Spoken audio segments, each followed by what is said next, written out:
I want to hear everybody. Are you ready for the next hat? That's my piece right there. All right. So now we're moving on to the male panel discussion. The four M's. I know in your book it says three M's. Dr. Sherwood added one more M. Okay, everybody said one more M. All right. So media, well, the four M's of success: media, mindset, money, and mastery.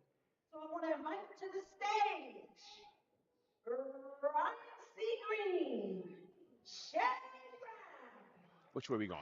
This Malcolm way? Reed, and our moderator, Rodney C. Burroughs. Give us a big round.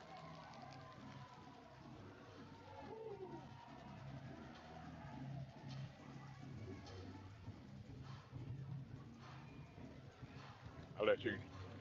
Yep. How you doing, man?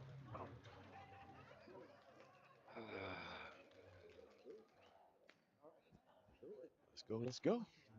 Got it. Oh, he must be IMC. Didn't Oh, okay. didn't know that. Didn't know that.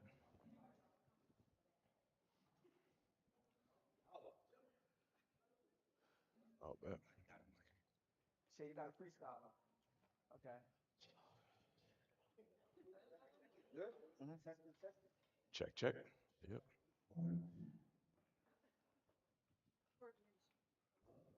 Good. Speaker car, what's going on? All right, so my name is Rodney Seaburn. We have gentlemen, please introduce yourselves. We're going to talk a little bit about mindset, media, money, mastery, as it relates to our professional and personal development. All right, now I was talking to Dr. Sher. She said, Rodney, just let it be comfortable, have a great conversation. And I have a timer back there. I'm not paying attention to that timer. I'm gonna do a few days. We're gonna get up early sometime tomorrow morning. How about that? Anyway, I'm letting the gentleman introduce themselves. We're having a very active conversation. We're gonna build together. How that sound? Sound good? That's good. Everybody say speaker card. Speaker card. Sir, please feel free. No, please. Say hi. And I'm Ryan C. Green with an E. Tell me again. Green with an E on the end. So basically, I was trying to get these good gentlemen to name the shot. I think it's kind of big name. I want y'all to listen. I want y'all to let them know the heavy hitters that are sitting on us today. So one more time, I'm going to bring up to speed on the greatness that you are. Okay, now I have the honor and privilege serving for the business coaches consultants for the technology company and the roll-ups in the financial services space. Thank you, Malcolm. Thank you, Malcolm. But the thing right here, my name is Nick Brown, and as we go about finance, we're able to have a team to generate revenue for so that they can go out there and purchase the resources that are necessary to execute the vision they have of the people they come to serve.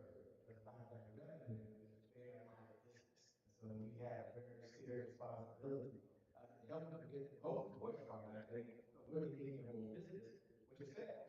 Because I know that sales is the oxygen for any successful business industry. So we have a real responsibility. That's right. That's right. Thank you so much, Jay. Yes. So, All right. I'm the founder of Greenhouse Media. So I've been a speaker, publisher, author, and now what I help is business owners, authors, and speakers position themselves by mastering, magnifying, and monetizing their unique dopeness through visual media so that you can grow your impact, influence, and income. So I help people like you when your clients are looking at you, they're asking not, "Ooh, who did that?" but, "Wow, how can I afford them?" because your visual media looks so good. So we're going to talk about finance. One of his marketing is born to be built. I got to follow that. I got to continue back. Funny story about Ryan. Ryan and I from Baltimore, live in Baltimore, right? So shout out to people. So I don't know. So me and Ryan is actually celebrating our 75th, coming up 75th birthday. I'm sorry. Ryan who? A long time ago, I ran into Ryan in high school in Baltimore.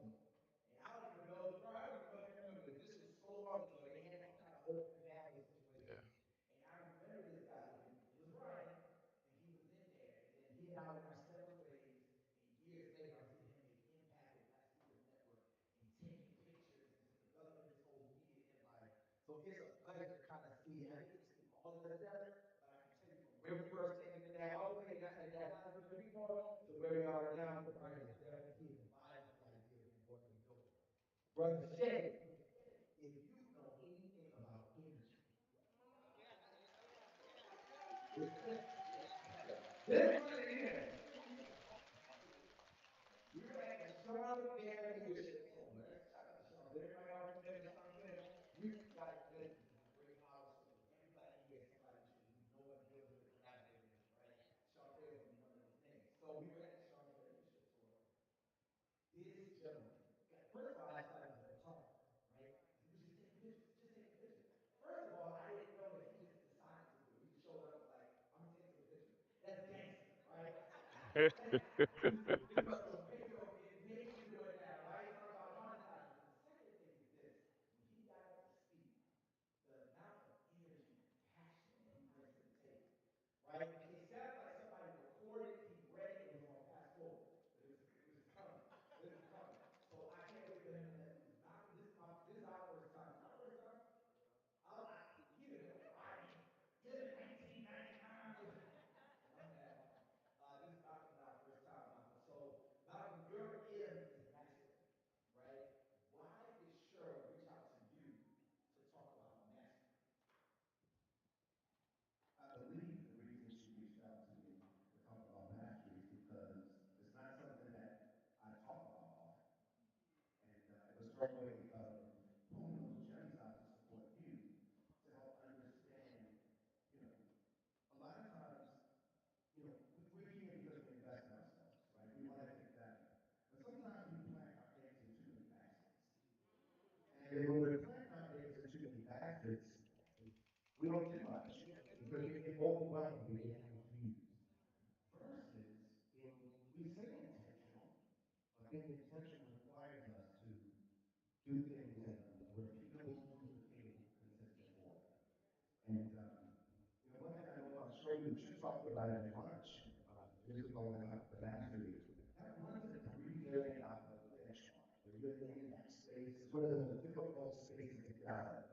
Once you get past 3 billion and you go into 10 billion, you can get out of it rather quickly. There's specific steps that you can take to get yourself to that point where you can just duplicate what you're doing.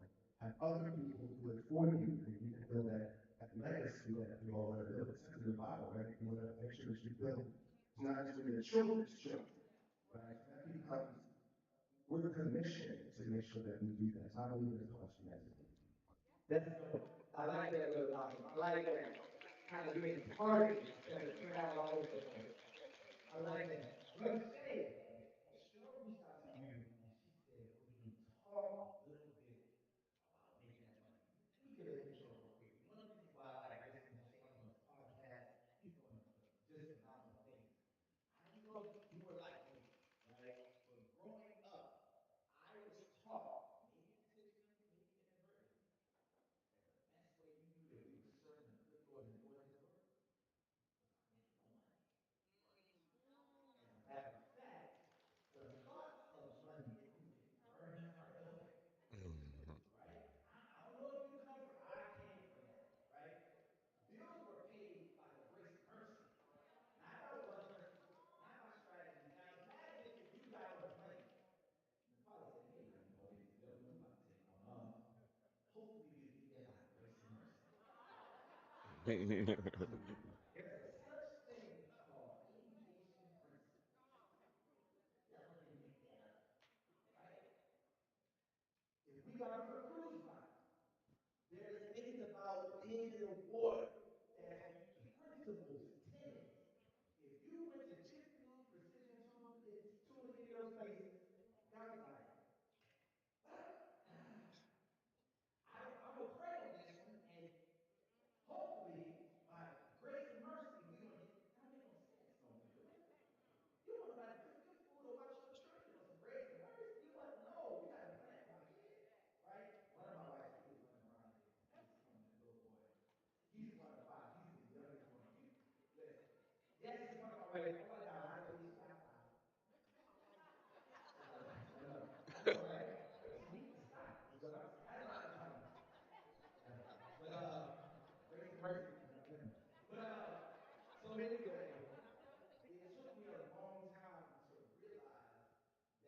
There were wealthy principles, right? That in the Bible, when Jesus, the little parable, right? Let me see my little background. I ain't trying to preach it. I'm just saying I was stuck. For one, it took me a long time to be okay with making money. And if you think something is bad in here, no matter what you say or read or study, if you think it's bad, you're going to look for ways to dismiss it, reject it. You won't see it. This was me for a long time. So information I just shared is about to share is so valuable. Shay, talk to us about what it means to make some money and what we do, sir. So there I was at Wegmans, by the way. This was about 15 years ago.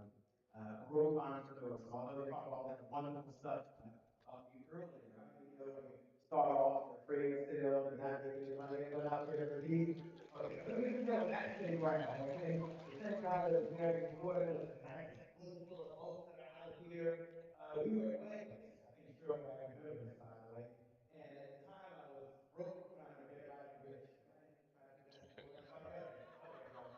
Trying to run sales myself because I hated selling, but I know that I needed it. So I used to do these workshops at Wegmans, which is in Prince George's County, and there's only been a few of us out there in the Cascade area. Hopefully, they would throw me out. And I was teaching the principles of making sales. And one of the principles that I was teaching there that really got me through it when I was really struggling, not really afraid to sell, but not knowing how to sell. And I was taught at the time that I'm learning sales scripts. They wouldn't throw me about scripts, get memorized and stuff. Everybody likes selling because scripts are for actors. And you are not an actor, so let's not even go to scripts are for actors. Right? None of us are actors. So I think the reason for sure I have here is that I was teaching this one idea. The only one idea to change your life, to change my life, and made a difference today. And here's why money is important. And put this, and it goes to your point. Whatever the guy is down in your notes, selling equals service. So at the time they told me I could convince somebody, or persuade someone, or make someone to do something, I didn't want to do that. Am I alone? And tell someone to persuade anyone? If you convince anyone? And so if you think about it, if you turn it to the other side, and you believe that selling is service, then it allows you to take the gift that you have and serve everyone else. Everybody get it? Selling equals service. Selling equals One more service. time. Selling equals what? Oh, Service. So selling, when it comes to the money, we talk about the money, but what I learned, let me tell you why I told you the story of Wegmans. What I learned in that story, Cheryl, was this. Don't chase the money, add value, and the money starts chasing you. The only way to add value is to serve. Once you serve, then you're able to be paid more than what you're worth. So selling's about three things. That's why the money is important, because you can't get to the money unless you sell. Matter of fact, let me say one more thing. I'm turn it over to you, because you're the master. Put this in your notes. Please put this in your notes. This is a key mantra. If you can't focus on sales, you can't do business. No, I'm not trying to be funny. You can have a hobby. You can borrow money. You can use your credit cards. You can use your 401k. I'm not saying don't do that. Burn through my 401k. I've been there before. But if you can't focus on sales, you can't be in business. So how do you focus on sales? You focus on serving. Because selling equals service about three things. I'm gonna give you now three things. Number one, selling equals education. So we all can get to the money by going out into the world and saying, there's a problem, whether it works for me or not, I've been blessed to solve this problem. Ryan has been doing business. You have to build business, right? Whether it works or not, it's a problem. So we got to educate people there's a problem on the planet. Number two, selling is about leading. We now got to lead people and say, here's how we solve the problem with or without you. Whether you pay me or not. I promise you, Cheryl, to help people be able to improve their communication skills with or without us. With us, you know, that's obviously. And then third, what's the first one again? Selling is about what? Education. education. And what was the second one? And the last one is about moving people to action. We're going to ask people, would you like to help you solve this problem?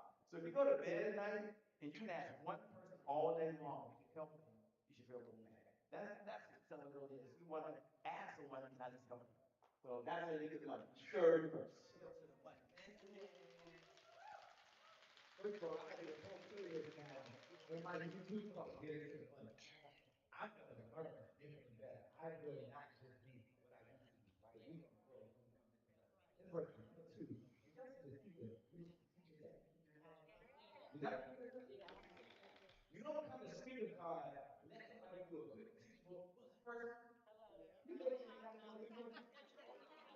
You know you ain't got to go to church. These are the names that you put up in the house, right? I was so proud of that moment, brother. And then last but not least, Dr. Sherwood, I like to vote. I got one more time to say, boy, don't count. My little one count. I would love for this gentleman to come do a long session with us about these sort of concepts, right?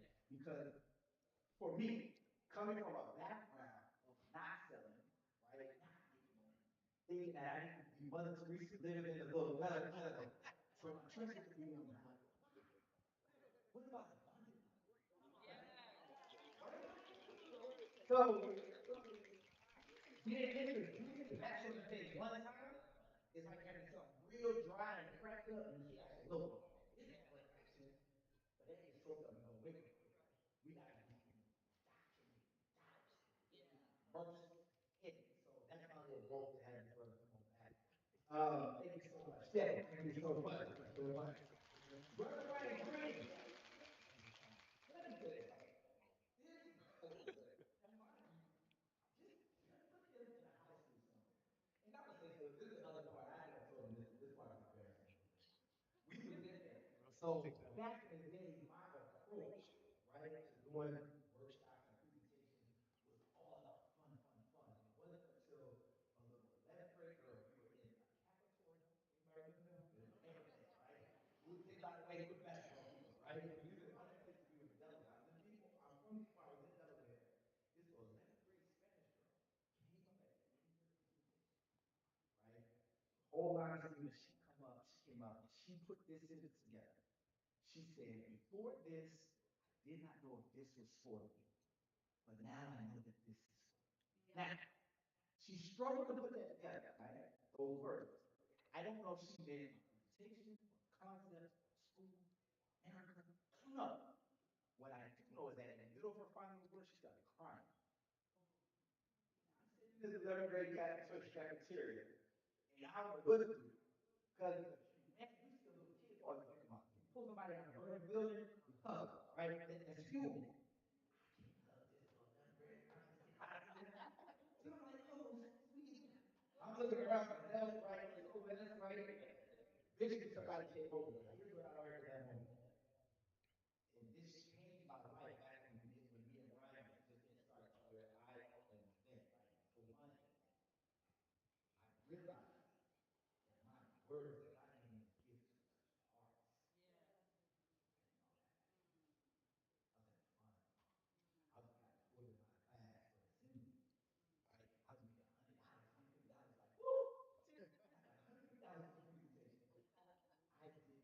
know that I could change lives until this girl put a sentence together that said to me, Ron C. Burns, you changed my life.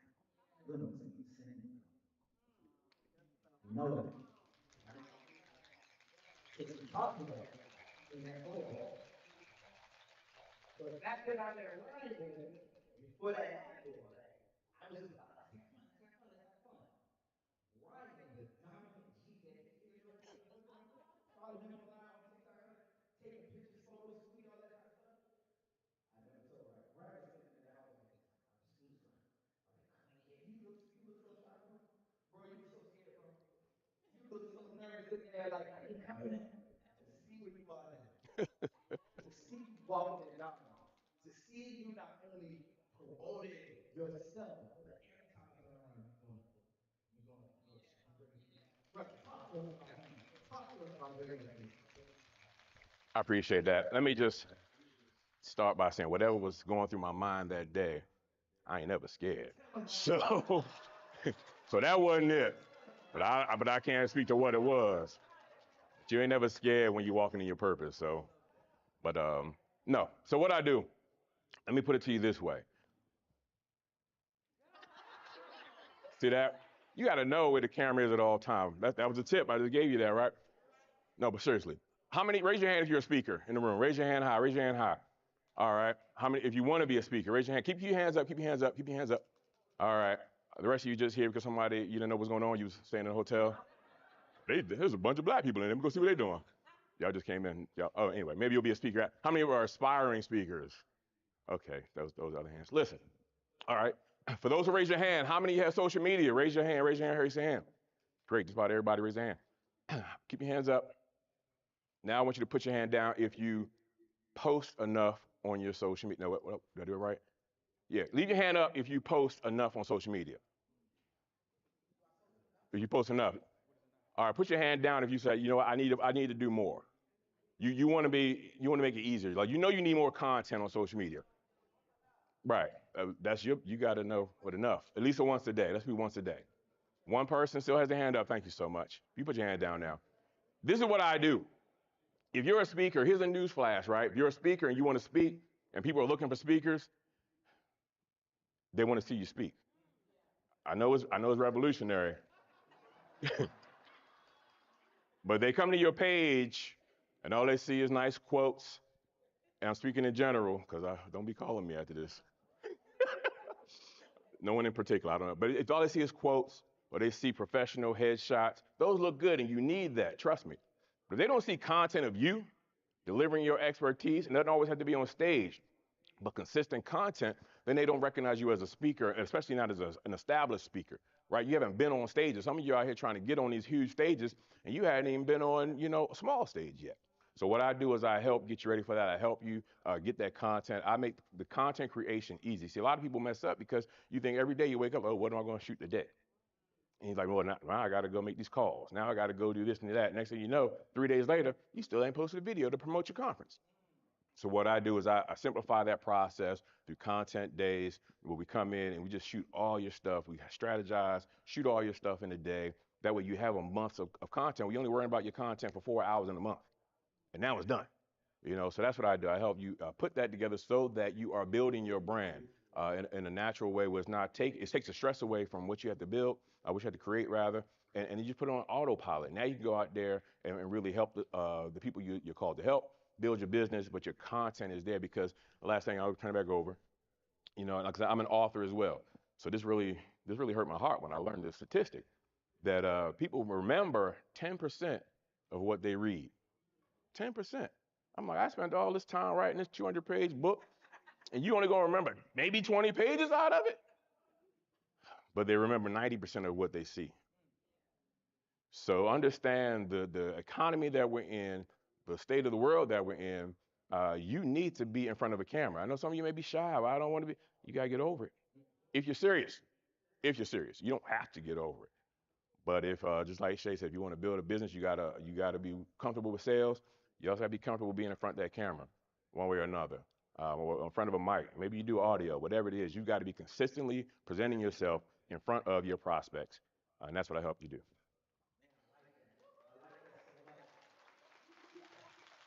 If you're a speaker and you want to get paid, and people come to your page, they should see you. That was really Deep. great. There's somebody here that just so happens to be a twin of Dr. Sterling. Is there a twin? Hey, put your hands together. Dr. Suri Good. I have an orange bag back in the back in the back. Can you put her in that? Thank you so much. Okay, now one of the things so I had a very involved project in Baltimore some years ago to go to Ryan's point because they were sitting, how can we get you? How can, to Shay's point, we serve them, right? How do we do that? How do we help them walk into their mastery through our skill set if they don't know that you're my go-to person, right? Something about us has to say, here I am. Something about it has to be a blinking light. Something else that I struggle with. Another one said, I struggle with being so, here I go. I used to always, right? There's a quote on my website that says, why do you seek birds and addictions? Top leader, unlocking human potential, inspiring organizations to grow. Let's go with it by the behind the curtain. I was so scared of that quote. That's the first time I tried it. I didn't even put all those big words together like that, right? what happened was there was a person that worked in the federal government, Department of HHS, Health and Human Services. He oversees hundreds of millions of dollars. He sends trainers and students around the country, right? After working with me for some time, he said he wrote it in Rodney Square's book. They should stop leaders and unlocking human potential and inspiring organizations for greatness, right? I had a business partner who was an attorney. He's like, put it on the website. I said, no. And no, no, no, no, no. And he said, so he and I worked together in several ways over the years. I had him a very lightweight elected office in Baltimore from 2010 to 2014. He was a campaign manager. Walk through the neighborhood to where I guess a lot of people seeing us, right? You walk through the neighborhood and pick the trash, right? I'm with the trash man. You knock on the doors and pick the trash. You got to ask it. He said this first. He goes to the next house. I'm like, I'm trying to clean up the neighborhood. He said, you get two big garbage bags, fill them up and down this whole community. And nobody knows that Rodney Bird is doing it. How can they vote for you? I was like, snap. He said, let's go get the votes so we can have a bigger platform, right? With that being said, if we come from the mindset of, let me just do the word, don't nobody gotta, okay, well then, stop coming here, this ain't cheap. Unless Shirley like me, let that sign in front of you. Stop coming here, right? Find you two or three people. Thank you, Shirley. Find you two or three people. Make them some peanut butter jelly sandwiches.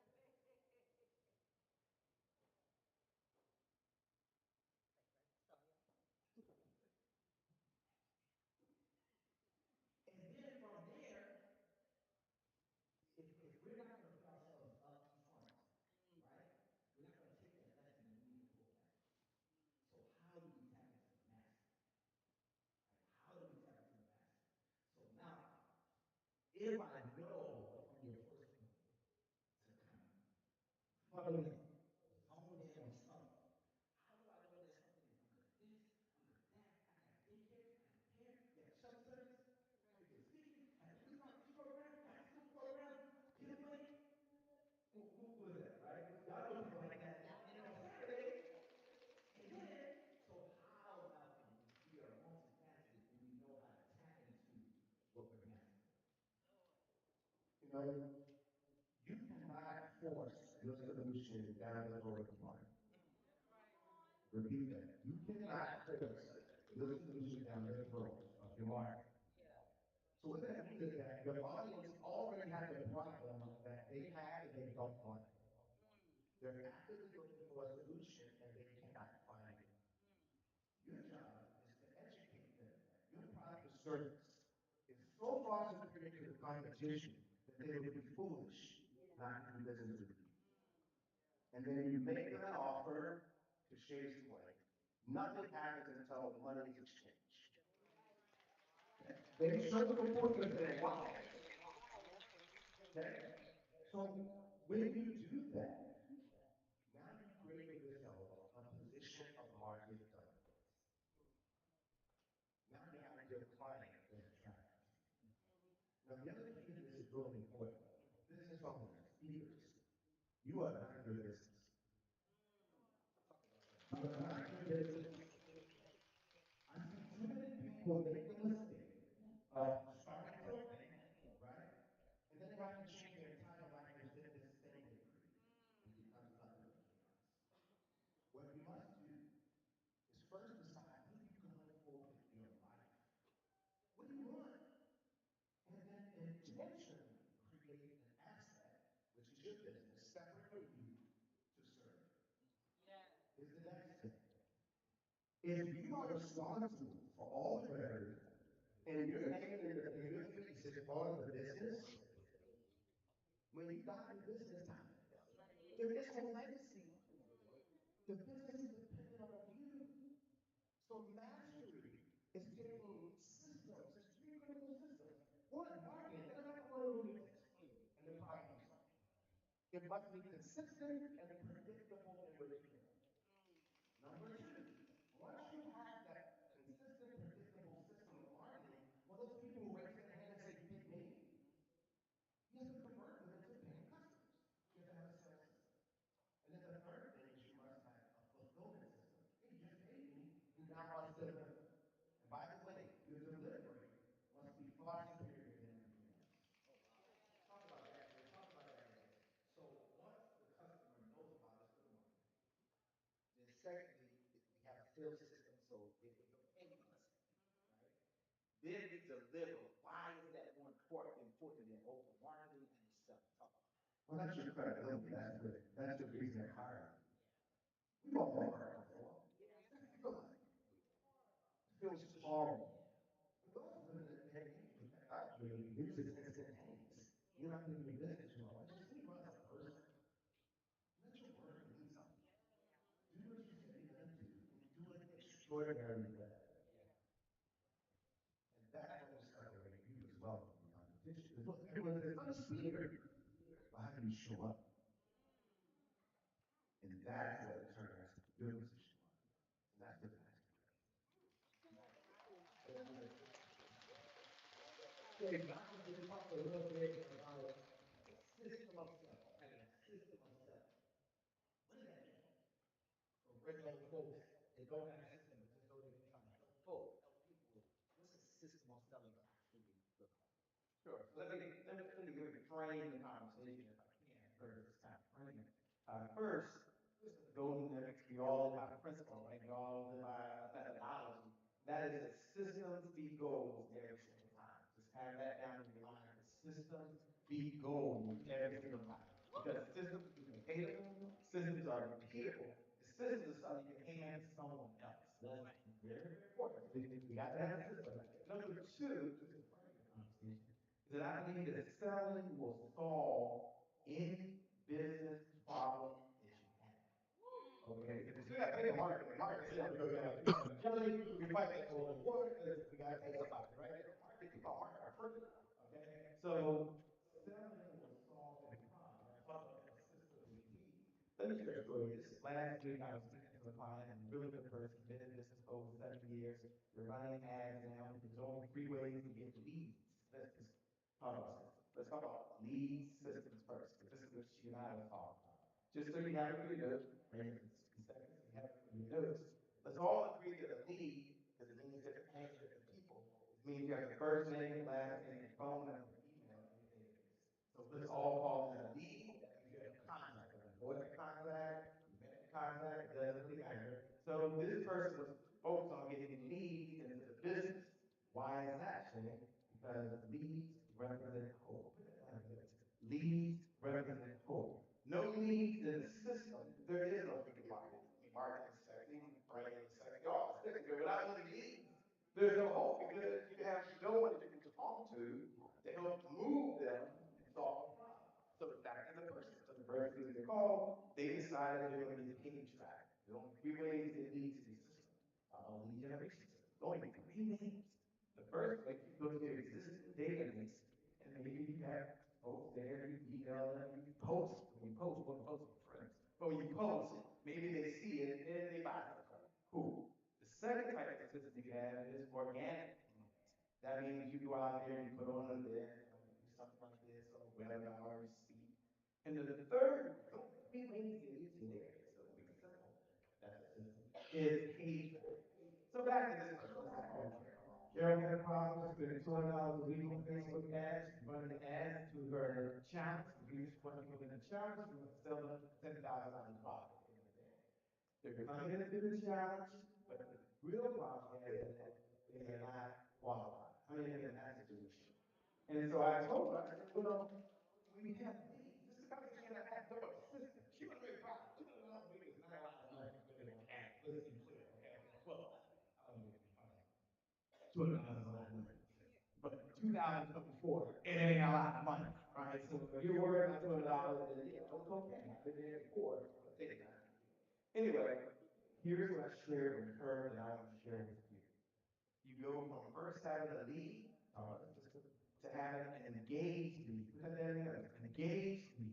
That means you at least had a conversation, they opted in, they have engaged with your company one way or another, even if it's on social media, and you got to have that engagement with 90% of it before the person's ready to buy.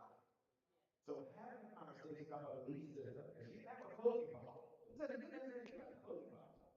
no close. And some of you out there don't have a sales problem. You just can't talk to enough people. And the people you're talking to are not qualified. And they have a problem about your hands. So you want to work with the marketing group to have the right system so you have qualified folks that are inside of your leads funnel. There's only one way to know that. And it's something we created because it exists. And that is you gotta have a CEO sales dashboard. You gotta have an admin for her inside of the track how many people she was talking to that was qualified. And we're not gonna shine on this. I promise you, they're not gonna start playing music for me on this. But I said, if you are not tracking it, you don't know what's going on, right? But again, when it's measured, it's managed. When it's measured, it's managed. When it's measured, it's what? Managed. She wasn't even managing the type of qualified folks she was talking to, right? And this is a smart, intelligent person, way more smart than me, way more than me. But my goal was thought about the sales system. You don't have a closing problem, you have a lead generation problem. We made a few changes, and inside of CEO Dashboard, every one of us look at this Excel sheet. And all of them is put down how many folks were qualified that you spoke to, and how many folks came into your lead system. You think about it, as a CEO, there's two conversations you look at every single day. The first is all stuff like sales, stuff like dashboards, stuff like revenue coming in, how many leads are there, how many appointments. And the second meeting I think will take any time, anywhere, any place. So the problem is so detrimental to the company that if you don't be there, no company will go. So we can make it all sales first. So what's my point? Number one system here, I would focus on right now, getting focused on one thing, we're getting leads into your database and then qualify those leads. You do that. You do that for most of you. Get in front of qualified people. You share what you're doing, and you speak from the heart, and you be yourself. You know, all the sales are going to teach you. You speak from the heart. You be what? Yourself. I promise you. More folks than I. Now, Carol's story was just 2 weeks ago. I don't have no success yet, but I believe we talk about it next week. We'll see how many people she talked to, how many people are qualified. Then she'll go back to work and go say, hey, guys, to this money. I think you qualified people. These are the what I'm saying. And that's what really go back to the question. The CEO dashboard, is that a product? Can people tap that, get that from you? I'm sorry, I that question. The CEO dashboard is free, it's no cost. Not a paid for that. Maybe later I'll send it to you. We created it through the problem that I had over the problem every day. The biggest problem they had was not doing the numbers, but not taking the time to slow down and have an easy Excel sheet or something in front of them where they can just track it or give it to them $5 or give it to the system, something like that to track it. So we came up with a spreadsheet that has 5 pillars called system. One of the leads, the second of the appointments, how many appointments you set, and how many are run every day for your team. That's important. Some people ain't talking about it. They just being busy, being busy. Nothing wrong with that. I'm not saying you got nothing to do, but if you can't focus on sales, you can't what? You can't get business. You can't get business. So yeah, so it's free, it's no cost. We created it. I know. But it was needed in the market. That's beautiful. That is a beautiful shape. Thank you so much. So my question now is who's Brian? And I first got started, and I don't know if this is true for you, but I don't know if you can share it. When I first got started, I was watching these high schools. There was nobody 10, 15 years ago taking video, right? So I don't know if you're churches, schools, core companies, or corporations, but if there's nobody branding media and or quality media, right? And or if they're getting the media, the content, who do I have? I don't know how to sync it up, put some music and let it fade in and fade out. Are those things necessary? And if so, how do we bridge the gap if we are operating as a party of one going into this space? When you say the word necessary, it's only necessary if you want to achieve at the highest level of those who you see. One of the things I stress to people is about building your platforms. I think we spend so much time trying to get on other people's platforms. But the reason that I do what I do is because, as being so many years in the industry, trying to get on people's platforms, I realize, you know what? And this goes to building the leads and going into the systems. Build your platform. You focus on building your platform. Find what works for you. Be consistent at it, and that's how you'll generate the leads. That's how you position yourself as an expert. So I want everybody pick up your clappers real quick. Pick them up. Pick them up. Pick them up. I didn't say clap. I just said pick them up. I just said pick them up. Y'all so fast. So on the count of three, we're going to start clapping them. All right. So 1, 2, 3. Go ahead, clap them, clap them, clap them.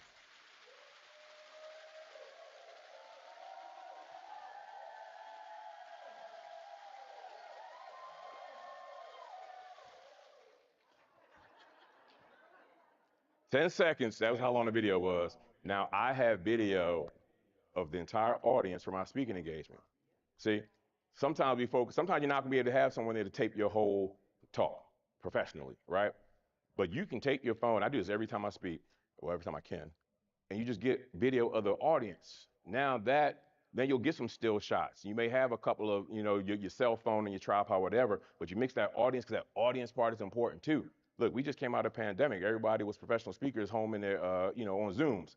So people want to see you back in front of audiences. So I just gave you game on one way how to get free video, easy video, without it being professional, right? But it's important that you do take the time to invest in that. When you're negotiating your speaker fees, you need to add $300, $400, $500 to your fee just to pay your videographer to come and document you, okay? So you got to think about that up front. So you're not paying for it. And then, no, this one, no, this is mine. This is mine. But here's the thing. Here's the thing, though. Here's the thing. Watch this, Shay. Watch this, Shay. Watch this, Shay. Okay. I'm glad you did. I'm so glad you did that. Because here's part 2 of that, right? Everyone wants a copy of the video. Pull out your phone, go to Instagram, and follow Raji is dope. See that? See that? Raji, if I was speaking, I'd have the thing on the screen, but RYG is dope. Raji is dope. Now, I just got some more leads. Well, they're not leads yet, I don't have the information. Right, they're not leads yet. I got connects, right? Yeah, I got connects. So now you start building it that way as well, right? People, you tag people, they share it. This is how you stop thinking you have to be so famous. You can start to build your platform. Cheryl talks about it all the time, the 7.8 billion people in the world, right? How many of them do you really need to set yourself up good? You don't need a million people. You really could build a 6-figure, 7-figure business with just 100 consistent clients if you do it right, right? So that's it. Y'all still looking for it? Raji is dope. Y'all got me? All right, cool. So yeah, so that's why it's important. I'll definitely put that in your budget. Make sure you do that. There's tools you can buy. The biggest thing, and I'll pass it back over. I know we're almost short on time. It's 3 parts. Is it 3? The video, lighting. A lot of y'all got the lighting. Y'all have been ring lights looking all y'all cute with the ring lights. Third thing is the microphones. You gotta have sound. You gotta have sound. Okay. I don't know if y'all noticed, one of my buttons didn't match the rest of my shirt. All right. You didn't even notice it. This is a microphone. Like, I'm recording the content right now. I got a microphone, so it's gonna sound really good. You get these off of Amazon. I'm not gonna tell you where you gotta. No. So no, I'll tell anybody. But those are the tools you're gonna need if you're really about this thing and want to build and build your stature and your profile. When people notice quality. That's what's gonna make them. They'll start, oh, wait, why does this one look like that? Why does this one sound so good? What did you use? I'm so glad you asked. I'm available at 11 o'clock tomorrow to talk about it if you like, right? So those are just a couple of things. Make sure I would encourage you to go ahead and do to just get the content that you need if you're not gonna, but before you hire a professional. Man, you talk about quality. It's born to be dope, right? That's it. It's trademark too, so I better not see anybody out there. Born to be dope. All right. Looking fresh, leaning over, quality image, and then your body is sold, right? All of those little things are great. Real quick on mindset, right? Before we get up out of here, we got about 90 seconds or so. He said at $3,400 for a speaker fee, right, to cover some of these incidental. If you're anything like me back in the day, I don't even know what my speaker fee should be. That anybody? Okay, so 2 things. One, the spirit of giving out free gifts and all that sort of stuff. I have a chart that I create for myself at private nonprofits, churches, colleges, schools, that sort of thing. It's a rubric. You can use it as a pivot point, right? Those may not be your numbers, but you can use it there. It'll be my free gift. Sure, I didn't even know until I was 5 weeks. Whatever time I share, you can use that kind of figure out what you want. The second thing is your price has to pass the mirror test. Mirror test. If I say my price, and I look in the mirror by myself,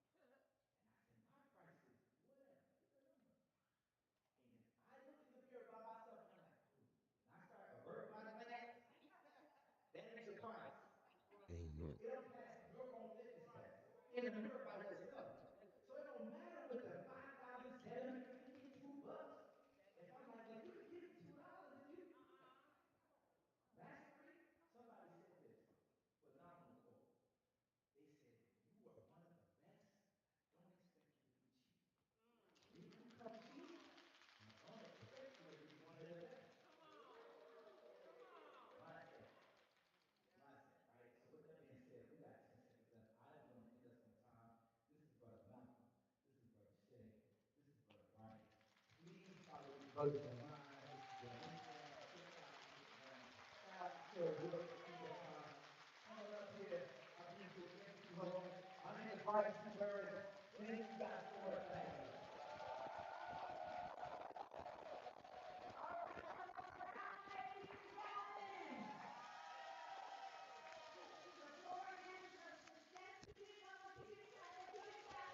Media, mindset, money, and mastery. So at this time, I'd like all four of you to come to the head of the stage for a photo op for everyone to take a picture.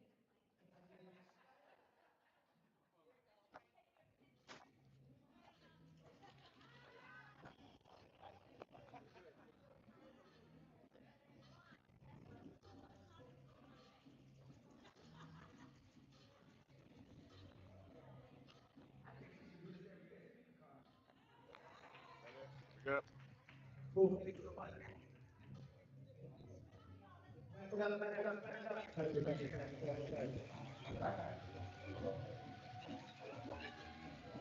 All right, don't go anywhere. Don't go anywhere. I'd like for our fearless leader to be smack dab in the middle. Hey. Come on, man. All right, give us some energy, y'all. Come on.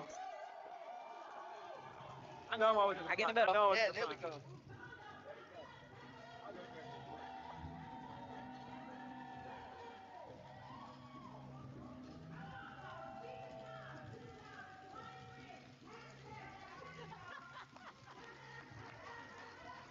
Awesome. Thank you. Yes. Yes. You got a microphone? Yes. Okay. Thank you so much, Malcolm. Thank you, So I Malcolm. asked you if I could do a little something special. Love But it. here's the big Thank thing. you. I Look, once Brian. won a Lifetime Achievement Award from mine, and they told me Hey, that I can couldn't do it y'all for their take the organization stools off? because know that I do it myself. Take a nap. So my company is called Pinnacle Advisory Services, and we created this award called the Pinnacle. The Pinnacle. Now, I hope you've been doing your push-ups because this award ain't right.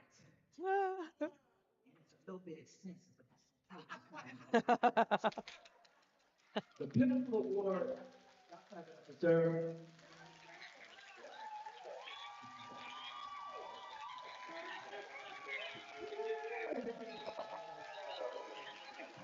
the Pinnacle That's how Award.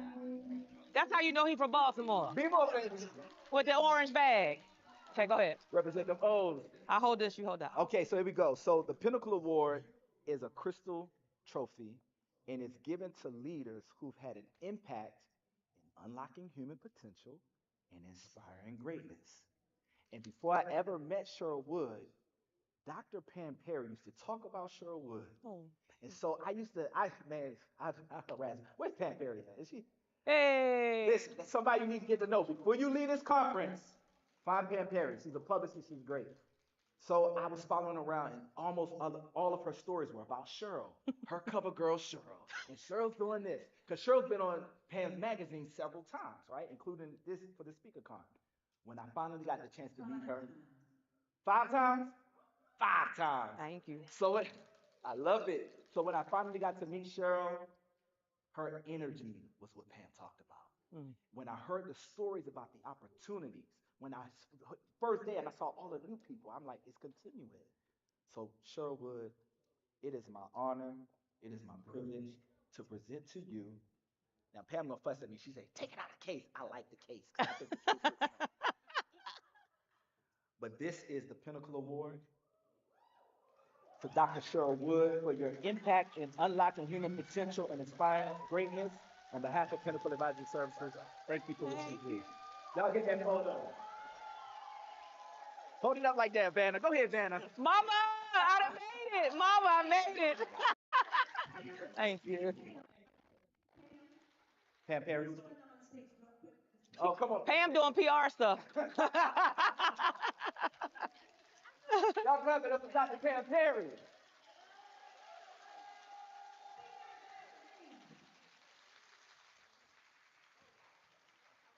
Who is this? It's my guy.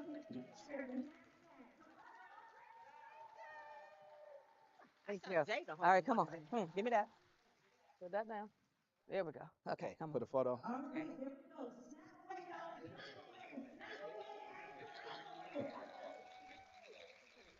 All right. Thank you, Pam. Thank you. Excuse me. Excuse me. Thank you.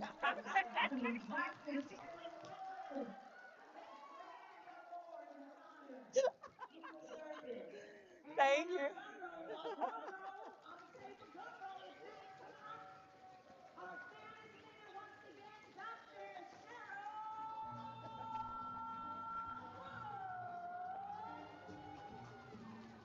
Get the mic. Get the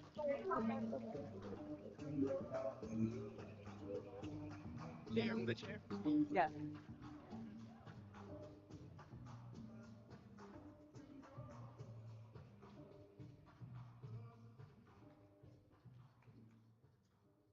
All right.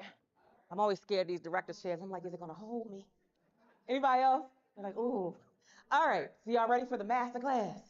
Do we have that? Do we have that ready? The master class ready? So what I want to spend time doing, you've been inspired, you've been empowered. Yes, clap, raise your clappers if you've been empowered and inspired. You feel good. You got some, heard some great speeches, tabletop speeches yesterday, speeches this morning, keynotes, and now I really want to jump into some teaching because I want you to walk away with understanding the impact of your voice and effective communication and how you master that, especially as it relates to stage presence. Is that okay? Is that going to be beneficial to everybody?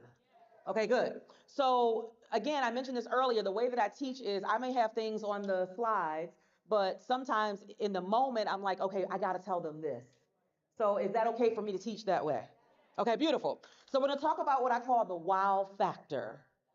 I want you to tell me, first of all, write down on your piece of paper, wherever your paper is, what have you experienced in seeing me on stage so far?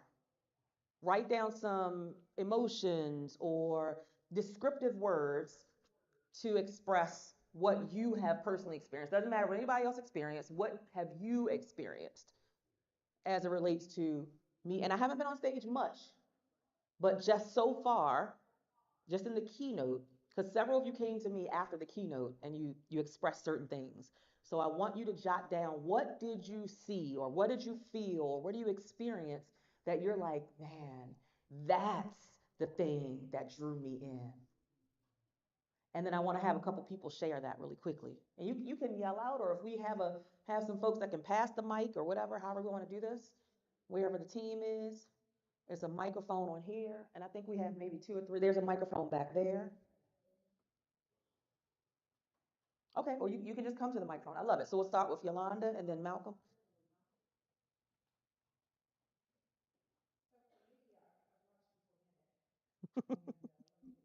Love you.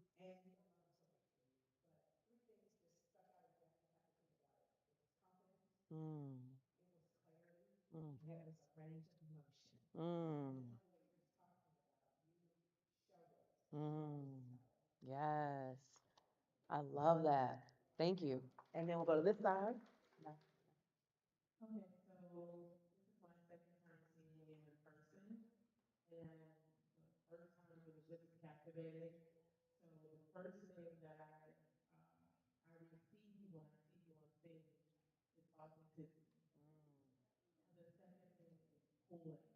Mm.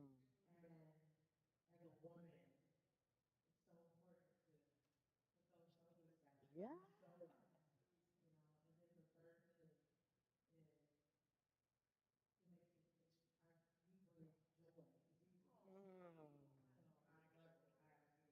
Thank you. Thank you.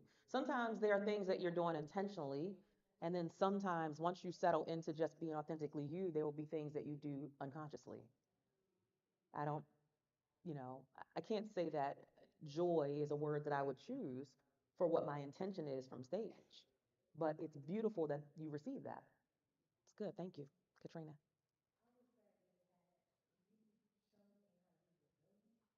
Mm,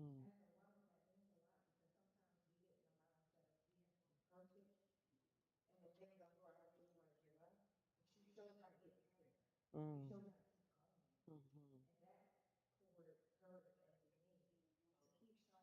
mm, mm-hmm. I love that. Thank you. Thank you for sharing. How many breakdowns have y'all seen like just here today or yesterday? Like we've had some breakdowns with technology, with the stuff wasn't working or the volume wasn't coming up or whatever it was. What about the breakdown yesterday with how we were gonna do the the tabletop presentation? It was like, okay, wait a minute, now we got to switch y'all ahead. You go to another table, right? And one of the things I can share is if you don't take yourself too seriously, you give other people permission to just relax a little bit. Like nothing in life goes exactly as you planned. None of my days ever go exactly as I planned. And when I learn to settle into that and be okay, I give everybody around me permission to be okay. But if you make a big deal of it, of the mistake, the failure, the thing that didn't go right, that now my people who know me, they know my facial expressions. So they know like, ooh, Dr. Shirley ain't happy. They know. But I try to be really just fluid. Like, all right, let's make it happen again. Just like when Janet came to the stage today. I'm like, no, we have the technology. Why would we not use the technology? Okay, let's go back off the stage and let's do it again. So that we give everybody their fair time on stage, right, to shine brightly. So when it's, especially when it's your space, two things I want to teach, and then I'm going to come over here. Two things I want to teach. Number one, you always have the right to control the environment of the room, but you got to take ownership of that. Okay, this happens to be my room and my space, but I don't care what space I'm in. I take ownership of the room when it's my time. Dr. Karen's been in the room with me. Several of you have been in the room. We were in Chicago. I was speaking for Dr. Sandra, one of my clients, for her women's conference in Chicago. And do you remember what happened in the room when we came in, Dr. Karen? With the seating? It was empty in the front. Takesha remembers. It was empty in the front. What did I do, Takesha? I made everybody move to the front. I don't care. I don't care that it's your conference. It is my experience that I'm about to create in this room. And so I don't do it in a yucky way. I don't do it egotistical because there's nothing ego about me. I don't flow on ego. However, I am very responsible for the brand that I've created. And I want to elevate the brand, which means I've got to show up in a different way. So I have no problem making an ask of the host or the attendees to say, before we get started, what I'd love to do is I'd love to have everybody move up one seat. And what I'm doing is I want to use this as a teachable moment. I might say this to the room as a teachable moment that you have to manage the narrative of your own speaker brand. And one thing I know doesn't look good is a whole bunch of empty seats in the front row. What did I do when we came in here today? My team said, move up. We need every seat. My team knows I don't want to see one empty seat on the front rows, especially in the middle, because that gets captured on camera, on all the photos, all the video. And now you could have had 80 people over here and 80 over there, but if you have none here, it looks like your room was empty. And people just don't take ownership of the narrative that you're creating. So I'm very intentional about the narrative that I'm creating. So, okay, I went off on a deep end. Coming over to Malcolm. I see a commitment to excellence. Mm, I also see a human being, mm, someone that's approachable, that's comfortable in the skin, and that's open, wide, showing up. mm. Ask anyone, and you to Thank perform. you. Thank you. I love that. Thank you for sharing. Sis? And can somebody tilt that mic up a little bit? Because everybody's like scooting down to the mic. Oh, can we lift it up some or we can't lift it up? Oh, look at that. You ask and you shall receive. See what I'm saying?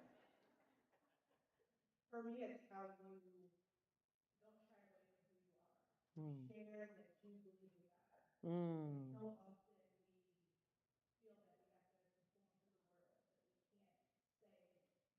Mm.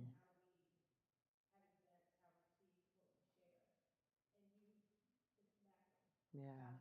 Also, how do you foster community? Mm. This is my second event, and the other one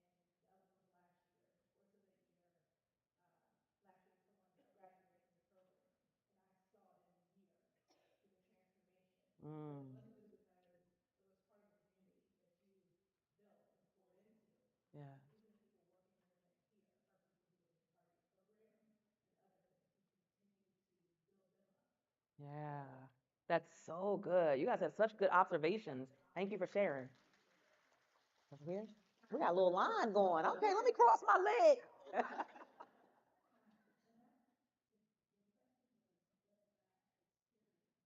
So what have you witnessed from my time on stage that kind of magnetized you? Because I want to talk about some of the techniques that I'm incorporating to create engagement.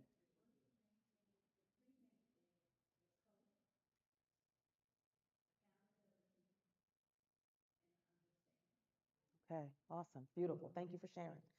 Hey, sis. This is TC Hurd. Can we give it up for her? She is the founder of Phenomenal Events Cocktails. She's the person who sponsored the mocktails.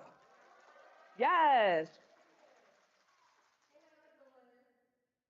What I have experienced is one, your vulnerability, because there's power in vulnerability. Your relatability.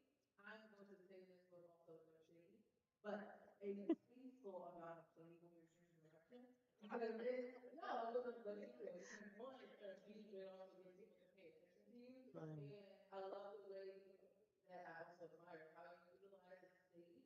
And you Mm. don't stay in one place, so you still keep the audience captivated with your body language and you're just not the model to like it's talking one thing and saying you actually use the inflection in your voice because 70% of communication is nonverbal, so that is very important that you have such a stage presence that it allows other people who learn in a different way to connect with you. That's great. Thank you so much. Thank you for the feedback.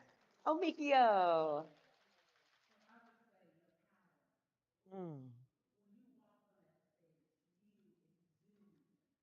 Mm. Mm. Mhm. Yes.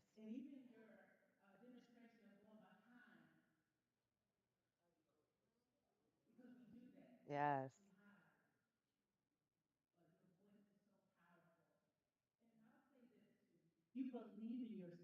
Mhm.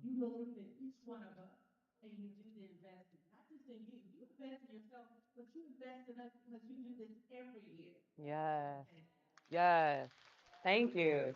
I'll make a quick joke. I always say, hosting SpeakerCon is like having a baby. You know it's painful. You have the one, and you be like, I ain't never doing this again, and then you go in and you deliver another one. Like, what was I thinking, right? But it's like you get such joy out of it. Like in childbirth, you forget how painful it is once that child is birthed, right? Like you're like, oh my God, you forget that you just went through 25 hours of labor and that you pushed. Or for me, I had C-sections, that I had to recover from 8 weeks after each kid. And it's almost like you forget. And then you be like, oh, I pregnant again. We going in again. That's how SpeakerCon feels sometimes. It's a lot that goes into it. It's a lot of orchestration, time, effort, energy, money, all that. And I'm like, oh, am I gonna do this again? And what do you see in the back of your workbook? The dates for next year already. We have already signed the contract to be back here again next year, right? So it literally is like having babies. Donald. Thank you so much. One of the things that I love about Dr. Sherman is that she's a giver. And let's talk about the things on the table. I'm talking about her mind, her talents, and her expertise.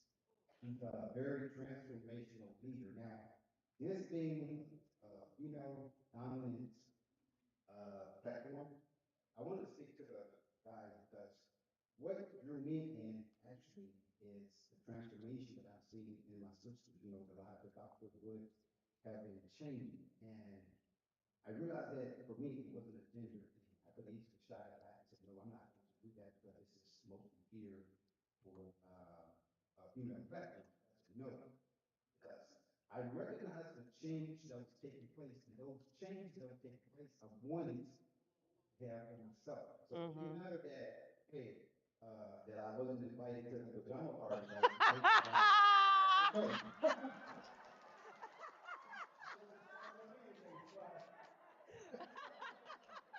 But it was because of the transformation that I was seeing in the lives of Dr. Joy and Tina. And I knew that it's something that I wanted to be able to learn from and also be able to grow. So my fellas, hey, join, come and join because lives are being changed. Yeah. It's supposed to be. Thank you. And can we just have you come to the front and Dr. Jonas come to the front? Is there any other male in here that's been through the program? I think it's just these two. Can y'all give major love and kudos to these two right here?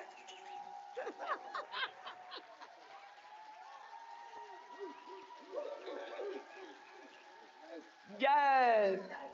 Two of my absolute favorite people on the planet always show up, always ready, always jumping in. You see, every time I come to the stage, Dr. Jonas jumping up and coming over here to help me up on the stage. Like we really become family. Everybody, my kids know Dr. Jonas. We just get to that space. So I just thank both of you for bringing, that male energy into our space of primarily women. So thank you, sis. Thank you, Donald.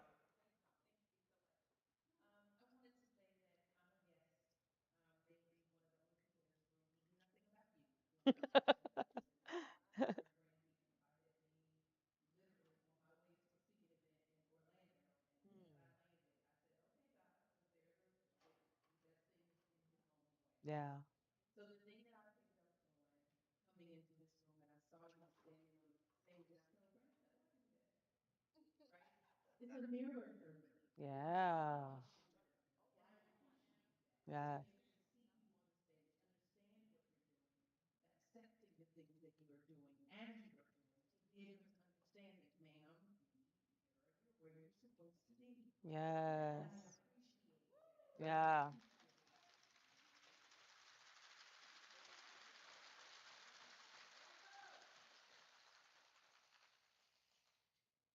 being in a space where you have an opportunity to understand that the things that you think of, want, and desire are possible. Mm. That is what we need. Yeah. We got excited about Little Mermaid because it gives Black mermaid. Mm. My daughters are excited about that.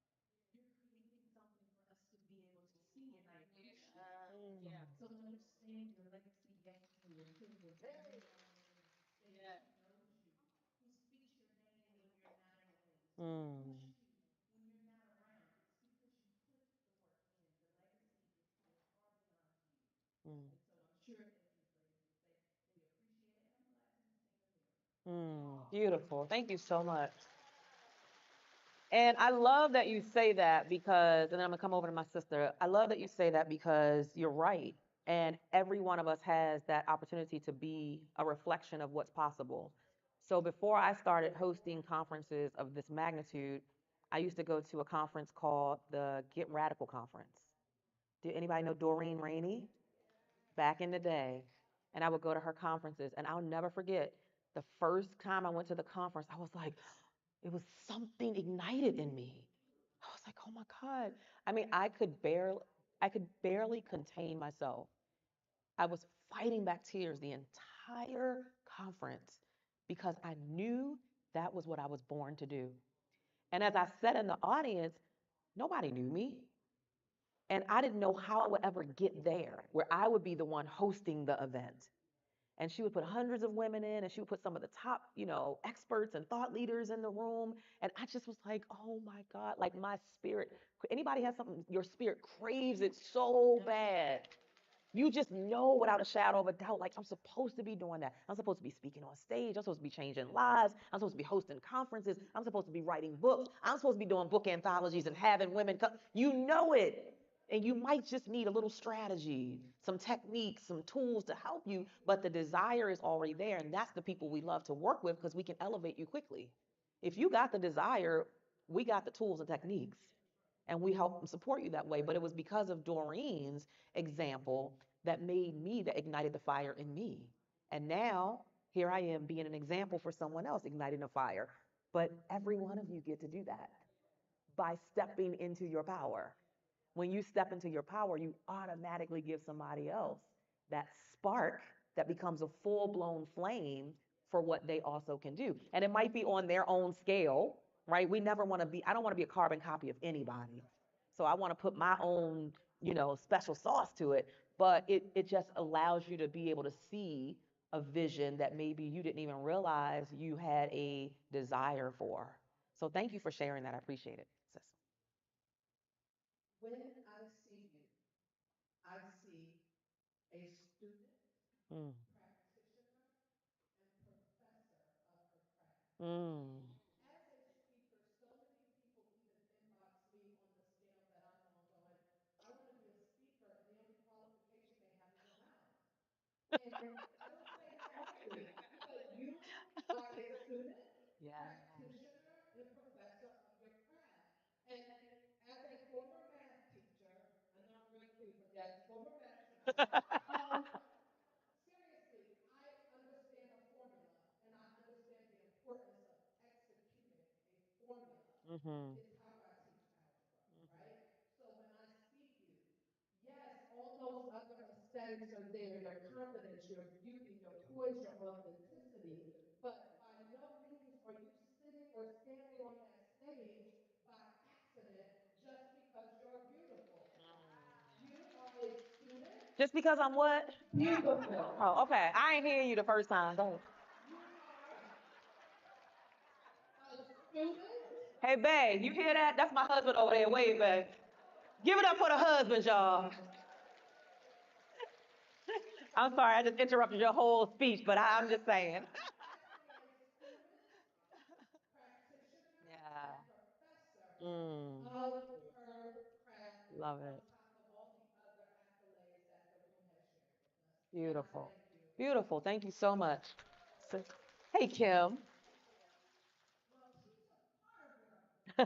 But for me, it is, you're just stunning. Because when we come into, people come before us, how they look really matters. Mm. What they're wearing. Even last night and tonight, the outfit fit. Red bottom shoes, the style. Because what happens is, I know for me, I want to make $1 million, but I want to look like I made Yes. $1 million. Yes. Yes. So it doesn't look like,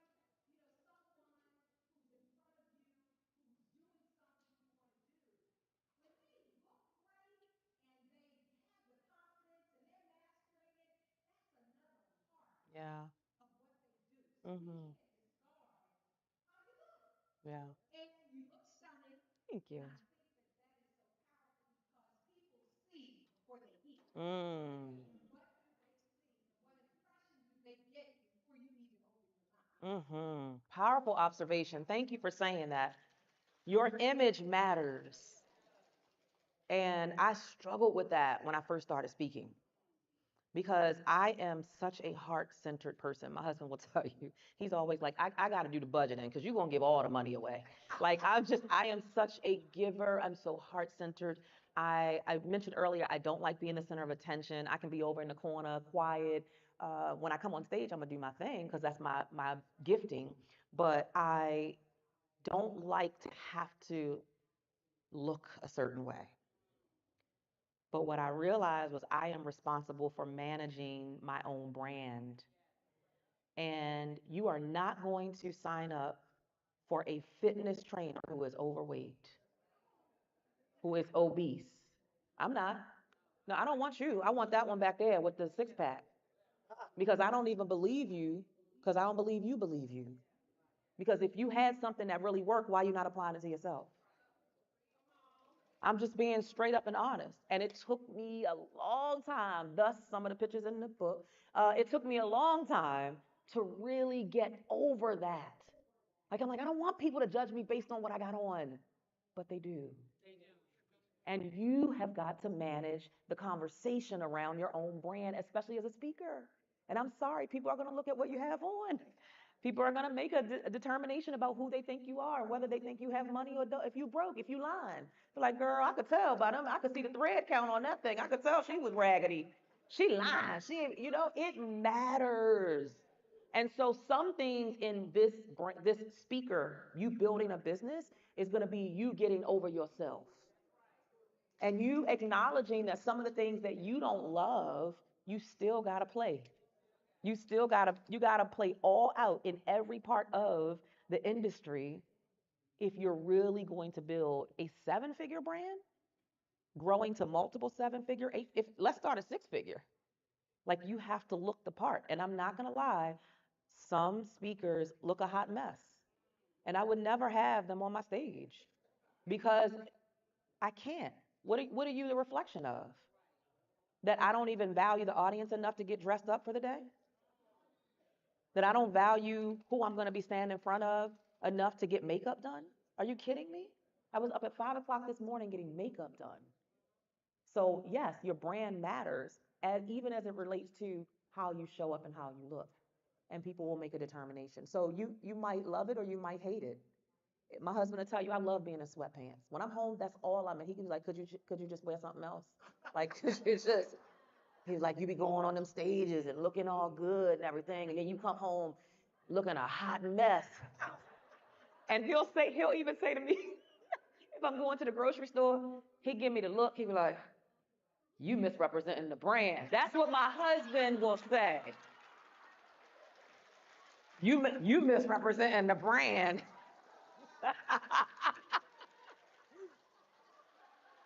I would prefer to be in sweatpants and some slides all day, every day. No makeup. When I'm not on stage, I'm not in makeup. I don't wear makeup. I don't want to wear it. I don't have to wear it. But when I'm on stage, this is my livelihood. This is I don't want to come to you looking a hot mess. That's not fair to you. Because if I'm going to be an inspiration, if I'm going to be a mirror, then I got to give you something to mirror, right? So thank you for sharing that. That was such a great point. Sis over here. My Baltimore. How many people here from Baltimore? Hey! I knew this sister was from Baltimore the way she was dancing at the party last night. I said, oh yeah, that's the Baltimore moves right there. That is exactly what I wanted to say. I was invited by TC, and she invited me one time, and then I missed the deadline, and she came back and said, I want a ticket. Yep. I want you to come. And I said, I'm supposed to be here.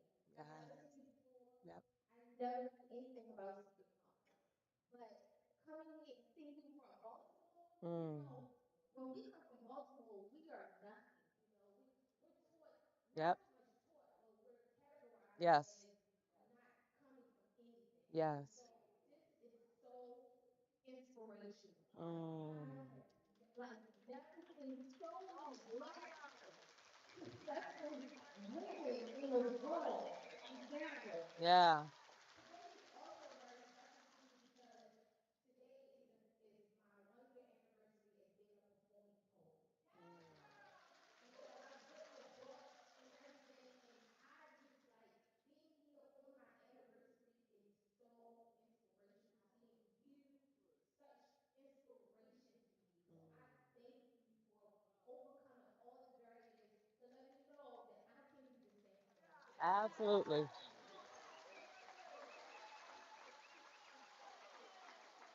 Mhm. Sometimes people have no idea what you pressed through to get to where you are. Sometimes I say to my husband, I don't know how I turned out okay because of some of the stuff we went through coming through Baltimore. And my father had his own demons with alcoholism, and there was a lot I am just thankful to be okay. But then to be on stages inspiring people is like the cherry on top. And I definitely thank my mom for keeping us on the straight and narrow. Mom, can you stand up? Mom.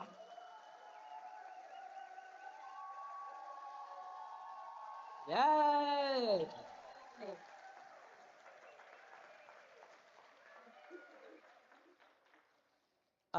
My mother did not play. You hear what I'm saying? I didn't care what was going on. Mama was like, "Oh no, you think you're going where? You ain't going nowhere. Get on in there and do some homework or something. Get on in there and read the Bible. We used to read the Bible a lot. So much so that I be threatening my kids when we can't decide what we're gonna do. I'm like, look here, we either gonna pick one place or we're gonna sit in the house and read the Bible. Now, which one y'all want to do? They be like, we'll go here. But my mother kept us on the straight and narrow, and my mother is my inspiration. Because my mother was, I mean, a beast mode in her day. My mother, you just turned 72? 72, right? We're blessed to still have her. But my mother, the hardest working woman I know, always went to work, never missed a day. Thank you, Ruthie. Never missed a day. I get my work ethic from my mother. I get my giving spirit from my mother. Like, I watch the best example ever in my mother. I always say I'm the woman I am because of my mother. And the crazy side of me, well, that's my father. So don't try me. All right, next.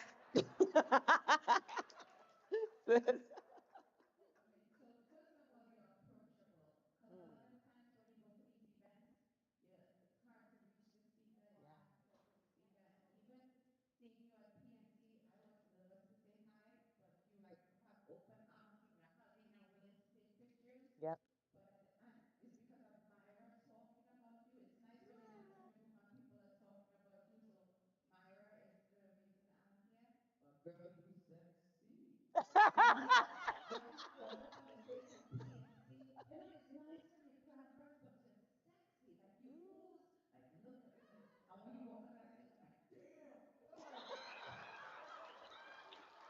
Hey, babe, you hear that? You hear that? I'm just saying.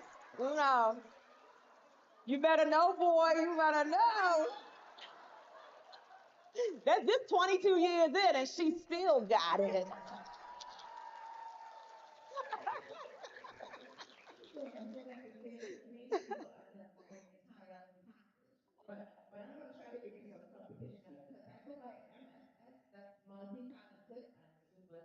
Yes, yes, my sis. Thank you. It's good to have you here too. Erica, my Erica. I have stories from most people. I gotta tell the story. Erica, you've been on my campus with me since how long? Since 2019. And when Erica came on board, I was like, she gonna be the one that's gonna get on my nerve. And it was nothing more than a wall that she had built up.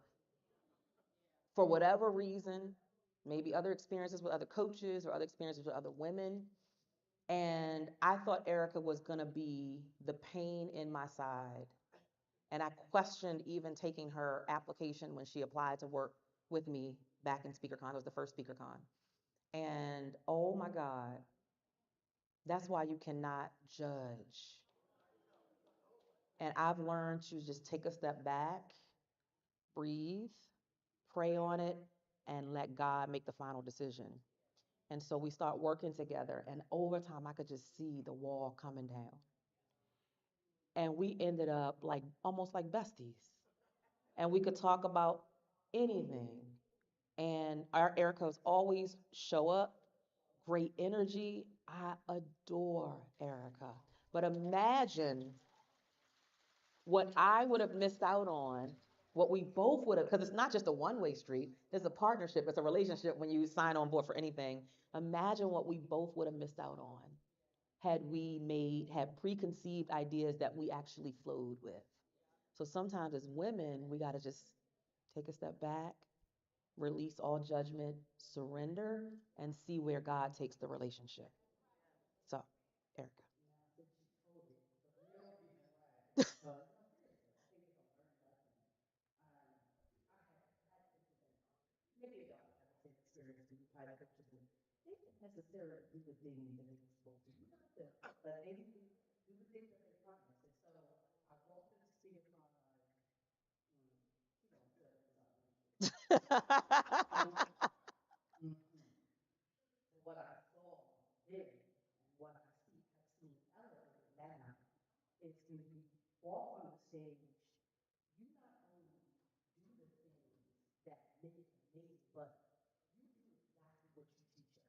Like, I'm not like, you're just commercial or somebody like, you don't do nothing, you go, like, that's nothing.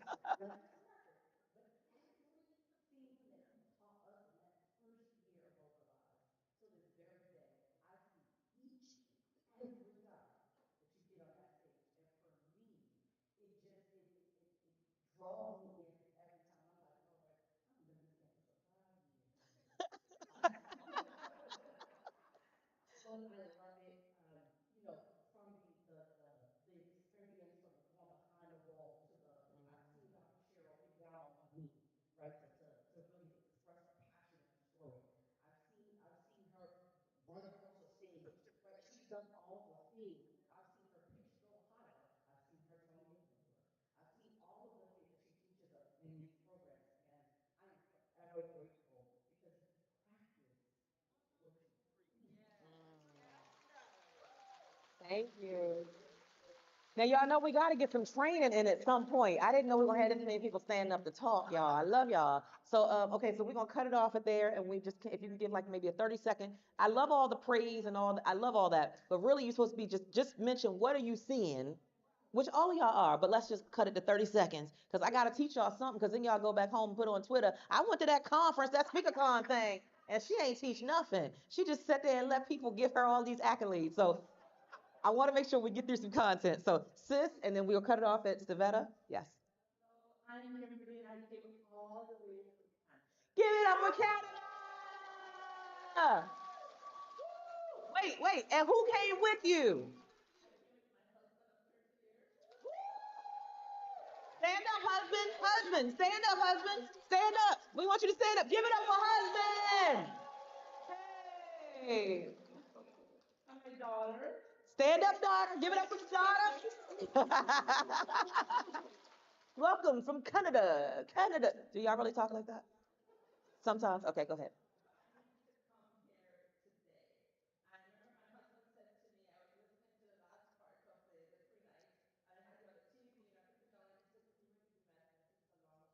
It is a long story for Cheryl to be in Canada, for me to be here. But one of the things I like is your consistency. When I Mm.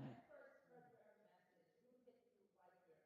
I'm a registered nurse. I Mm. worked in the cardiovascular ICU for 20 years. I did bypass surgery. But guess what? I never felt good enough. I remember it was June of 2021, online listening to your You Are Enough conference.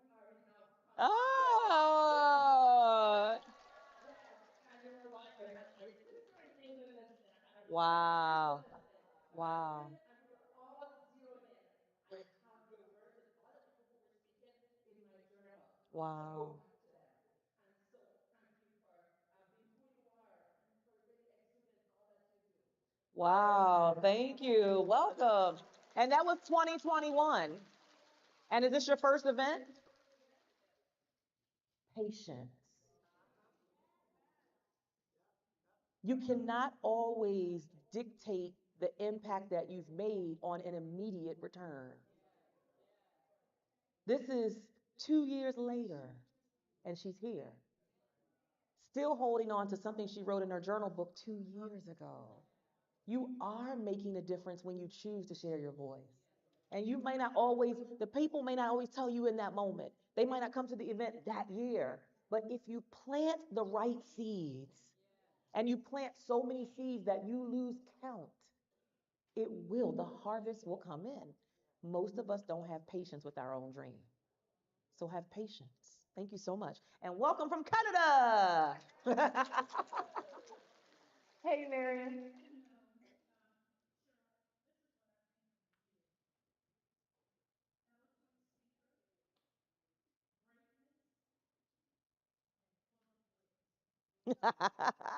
Thank you.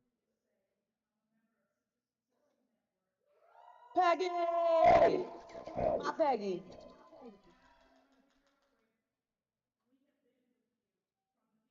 Yes. Yep.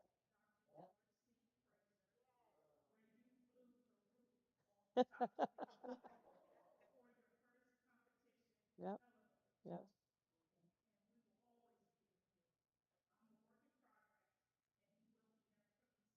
I love it. Thank you.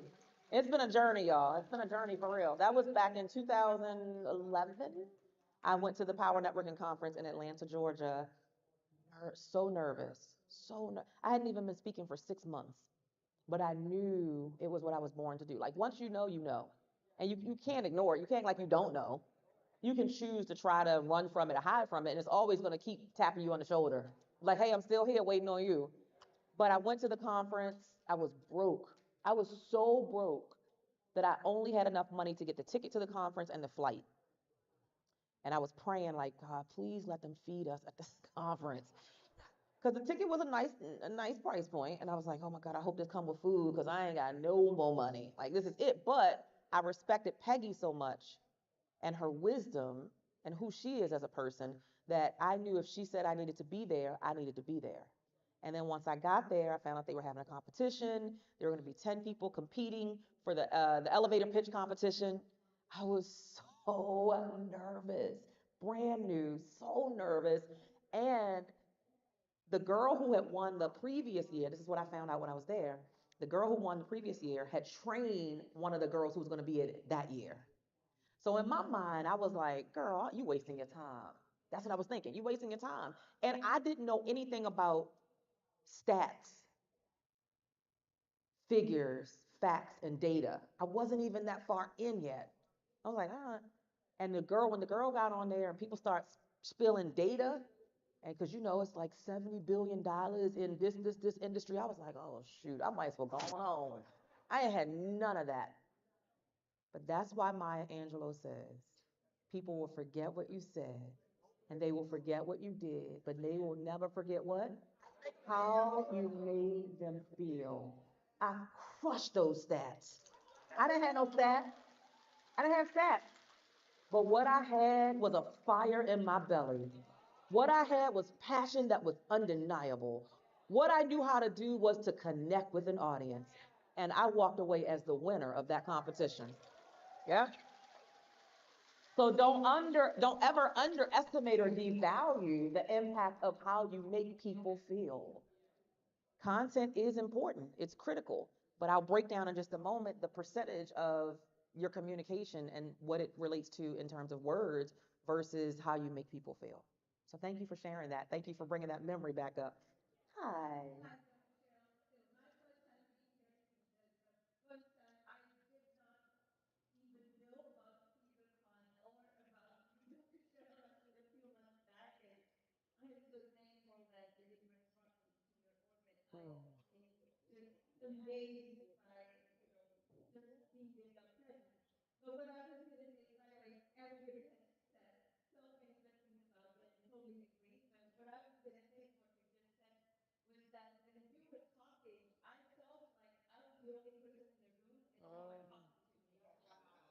Did you hear that?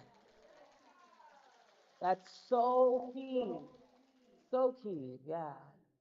Did I cut you off? I didn't mean to cut you off. Absolutely. Oh, we're gonna touch on that. Thank you so much. You got to make people feel like you're talking directly to them. And there's no better compliment. Standing ovation is great. I could care less about a standing ovation. But when someone comes to me with tears in their eyes and they say, with a shaky voice, I know there are 100 people in this room, but you were talking to me. You came here for me. Ooh, that's priceless. That's what you come for the one. Everybody might get a little inspiration. Everybody might get a little content, but you come for the one that is looking for life transformation. Every room that you go into. So that's why I say you don't focus just on what happened that day and who bought or who didn't buy because you don't know how you touch people. And you can literally take them through their transformative journey, maybe not in that moment, but at some moment, the right moment that they're ready if you touch their hearts. It's about a heart to heart connection, human to human connection. Thank you so much for sharing that. Last two comments.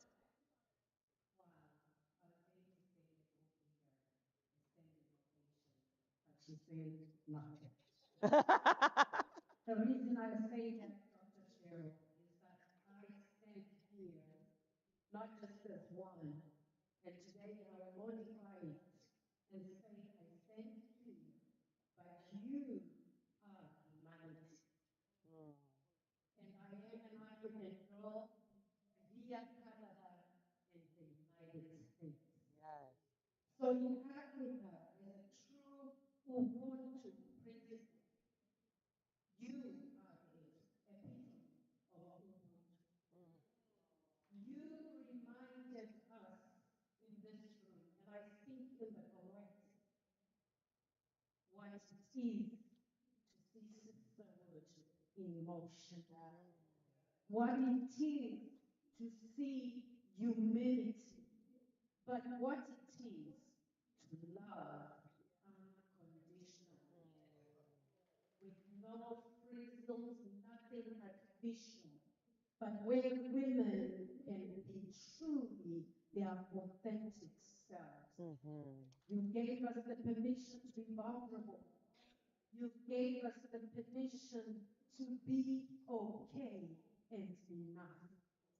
So before I go, I will say, in our true African spirit, you are not an accident, but you are carrying millions of women across the globe. Mm. And so much love and respect to you.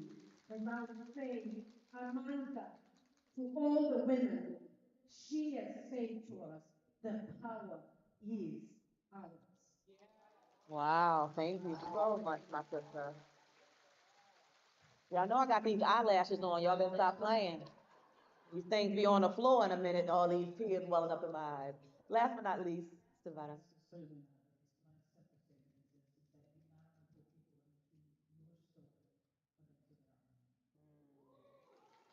Beautiful. Woo! I ain't fooling with y'all. Thank you so much. Thank you so much for all that. So here's what we do, and this looks a little off. I don't know why this is coming up like this, but we'll. So the goal is every time you are on any platform is to captivate, connect, and convert. Captivate means you attract and hold the interest and attention of. Connect, to bring together, to link, or join in some level of relatability, and convert, to persuade a person to take an intended action. That is your goal every time, every platform. Doesn't matter if it's live, if it's in person, if it's reported, if it's recorded, if it's virtual, you always want to captivate, connect, and then ultimately convert. And the conversion isn't just always a monetary conversion. The conversion sometimes is a conversion to get people's buy into a movement that you're starting.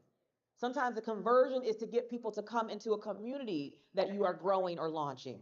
So it's not always just I sold a program from the stage and I converted 30% of the room to sign up for the program. That's one form of conversion.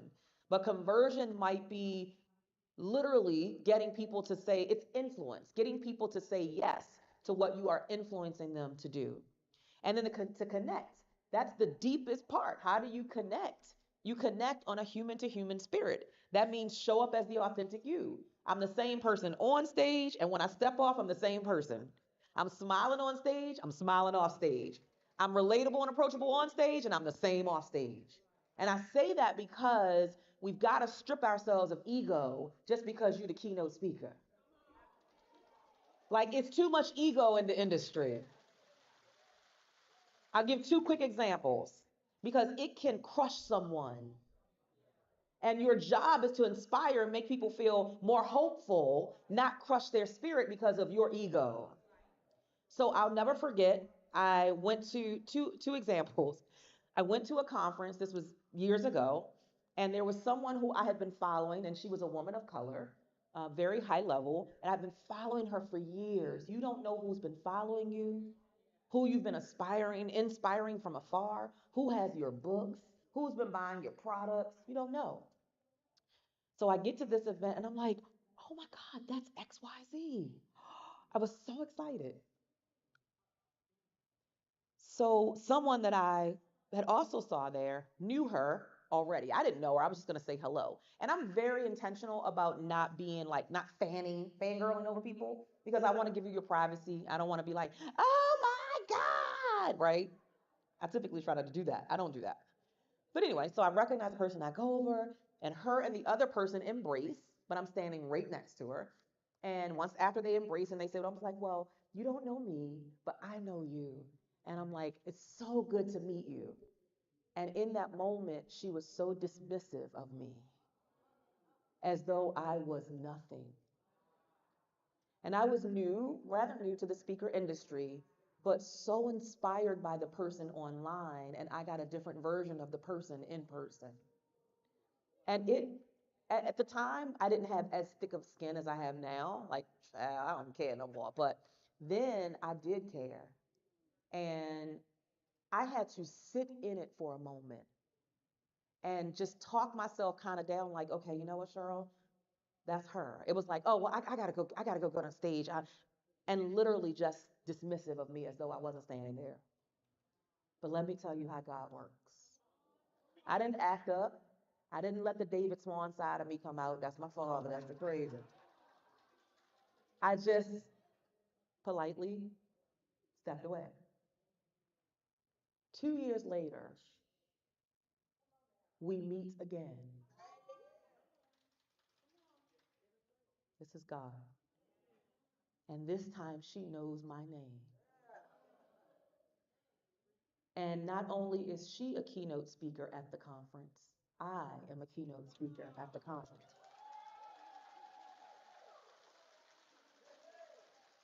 She's the keynoter for one day, I'm the keynoter for another day.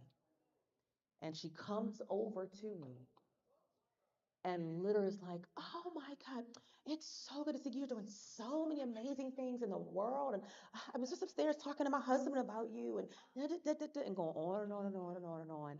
And then you could tell, though, that God had checked her because she brought up the 2 years before. Yeah, I didn't say anything about it. I don't need to. I don't feel the need. Certain things I don't feel a need to. I'm not giving you that energy. I'm not feeding into that. And she said, I remember we connected at such and such and such a couple of years. Oh, so you knew what you were doing then. It wasn't accidental that you were dismissive of me. And she said, and I was just so busy trying to get to the stage, but I meant to apologize to you for that. That's God. That's God. That was one example about being the same person on and off stage and not switching up. And if you're just authentically you from the get go, you never have to pretend to be anybody else. And you don't have to pretend who you were. Who was I yesterday? Chad, was I nice or nasty yesterday? I don't remember. One more example. Go to this conference. I'm one of the keynote speakers, and this is a heavy hitter name. This I'm not gonna say the name, but the person is another woman of color. That's why we did the pajama sister circle chat yesterday. Because we gotta stop doing that to each other. Why wouldn't you embrace another woman of color? Why would you act hateful or nasty or envious? Because you know how hard it is for us to get anything. And if you know how hard it is in your journey, then you know it's hard for your sister. Another well-known, very well-known, high-level speaker. And two things happened. She lived local in the local area, and we had just left a big conference.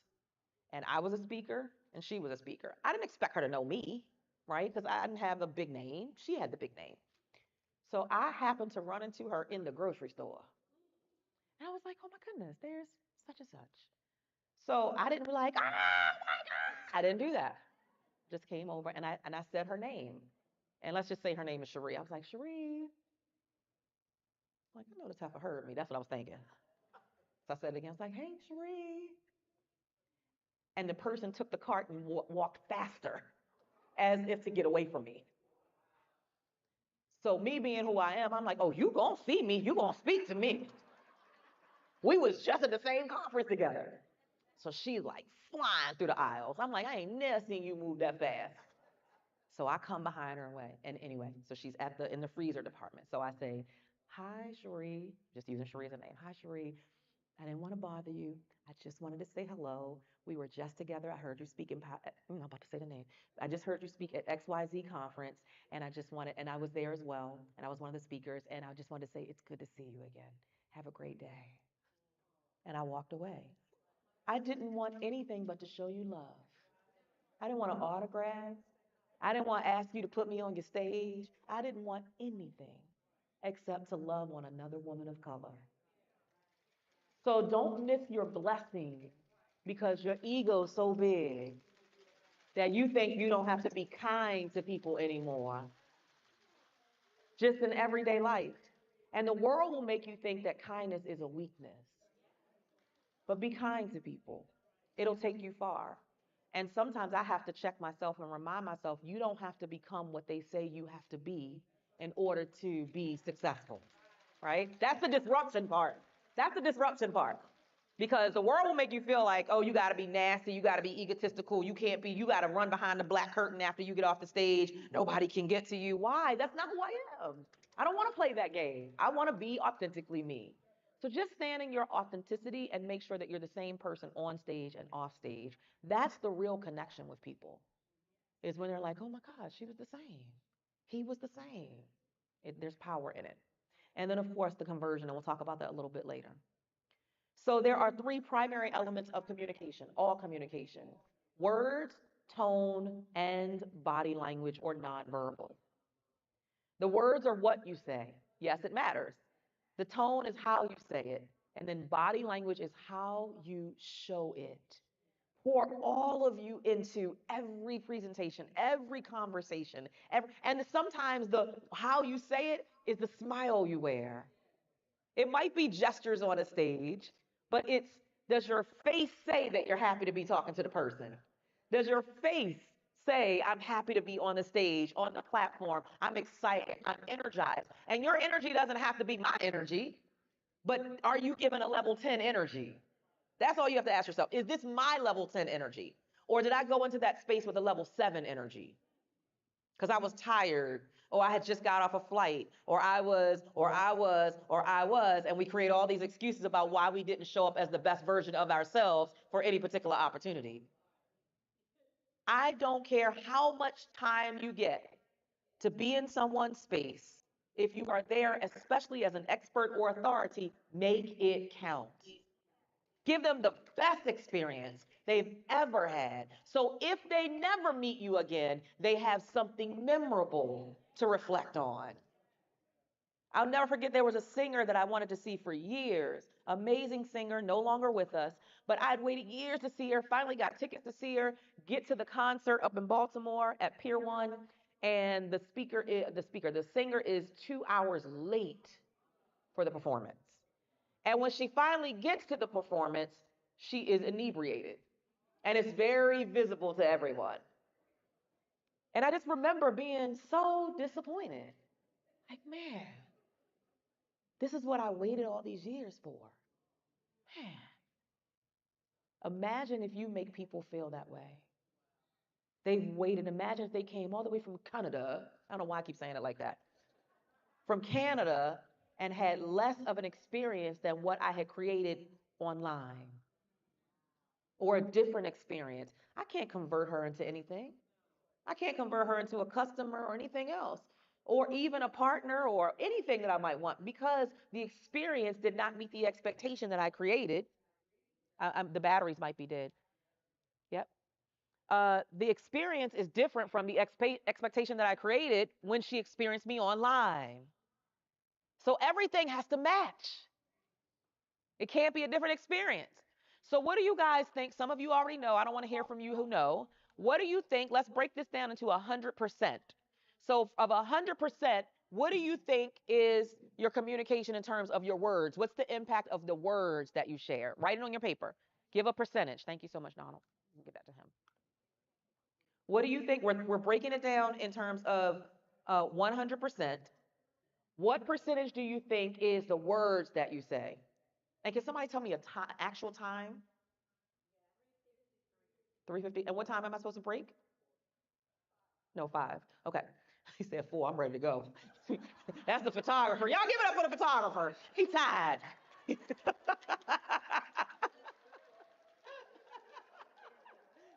Write down what you think the percentage is of words. And then what do you think is the percentage of how your tone impacts what people receive in your communication? And then, last but not least, body language. So somebody give me a percentage, yell out a percentage. Now, if you know, I don't want you to just, but, and for my clients, they know. But for those of you who don't, give me a number. What do you think the percentage is of words? And we're talking about this is how it impacts the audience, yes? 20%? 30%? 10? 15? 5? 60? Okay. What about tone? It's not what you said, it was 50%, 45, 60, 20, 35, 50, 80? Okay. And then what about body language? What's the percent? 70, 20. For all y'all need to be in my class. Okay. So that's why you hear speaker card. Y'all ready for the big reveal? Give me a drum roll on your tables. Give me a drum roll. Drum roll. Look at the numbers.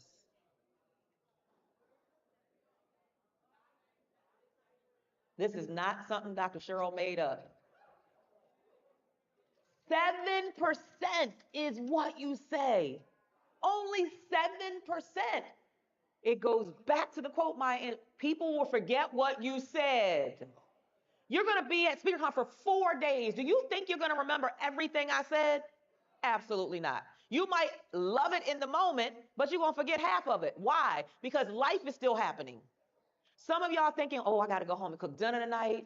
I wonder if we're going to get out of here on time. I wonder where we're going to eat for dinner. I wonder if Dr. Cheryl going to end on time so we can get out of here for dinner on time. I got to pick up my cleaners. Oh my God, I got to call the kids and make sure and there are all these other thousands of thoughts that are happening in your mind that are competing with everything else. So 7% is words because people will forget what you said. Tonality jumps up to 38%. But body language is the largest element. 55% is body language. That's why, and I need my GSU folks to yell this out, what doesn't Dr. Cheryl allow in our speaker platform? Podiums. No podiums. Do you see a podium on the stage? You will never see a podium on my stage. Because if I'm behind a podium, I just cut off more than half percentage of how you will engage with me. So I can't be but standing behind a podium. I've got to be visible. How many of y'all have looked at my shoes? Raise your hand. Clap if you looked at my shoes at least once. I mean, while I've been on the stage. Okay?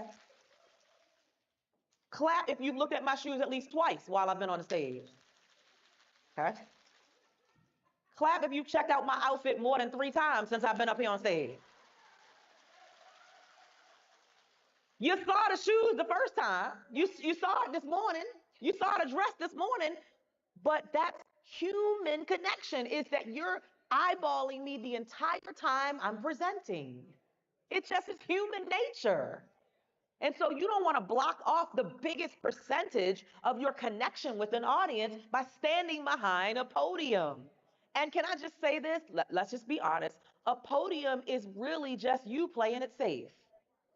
It's you being scared because most people who stand behind a podium either have notes that they don't want you to see, or they're doing that nervous energy thing and they're holding on to the podium for dear life as though the podium is going to protect them from the audience. So the podium is really a cop-out. Can I take it a little bit deeper? Not to be offensive. The podium to me says you did not plan, practice, or prepare. That's it. Because I want you to think about the greats and always remember that success leaves clues. Have you ever seen Les Brown behind a podium? Have you seen Lisa Nichols behind a podium? Have you seen Tony Robbins behind a podium? You think about the greats and you ask yourself, have they left me breadcrumbs to understand how to do this thing masterfully? I don't want to be good. I don't want to be great.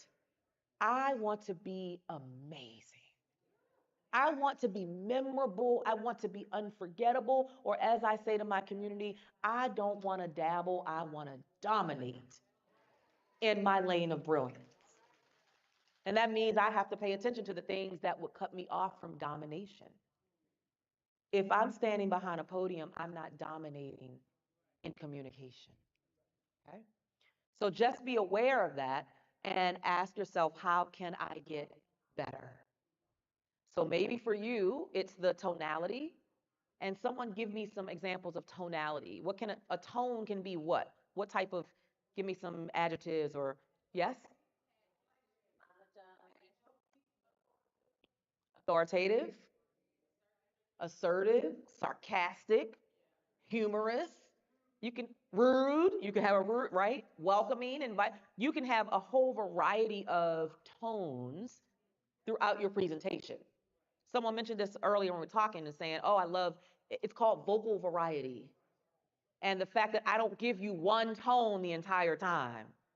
And typically how it works is if I am energized and I'm excited and I'm passionate about something I'm about to tell you, I'm like, yes. And so you have the ability to win big. Say win big.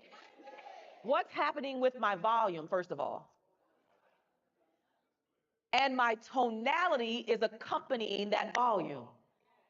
And my pace also changes. When I'm excited, when I'm energized, when I want you to get excited and energized about the potential and the possibility, I typically talk faster, I talk at a higher volume, and my tonality is reflected of all things energy.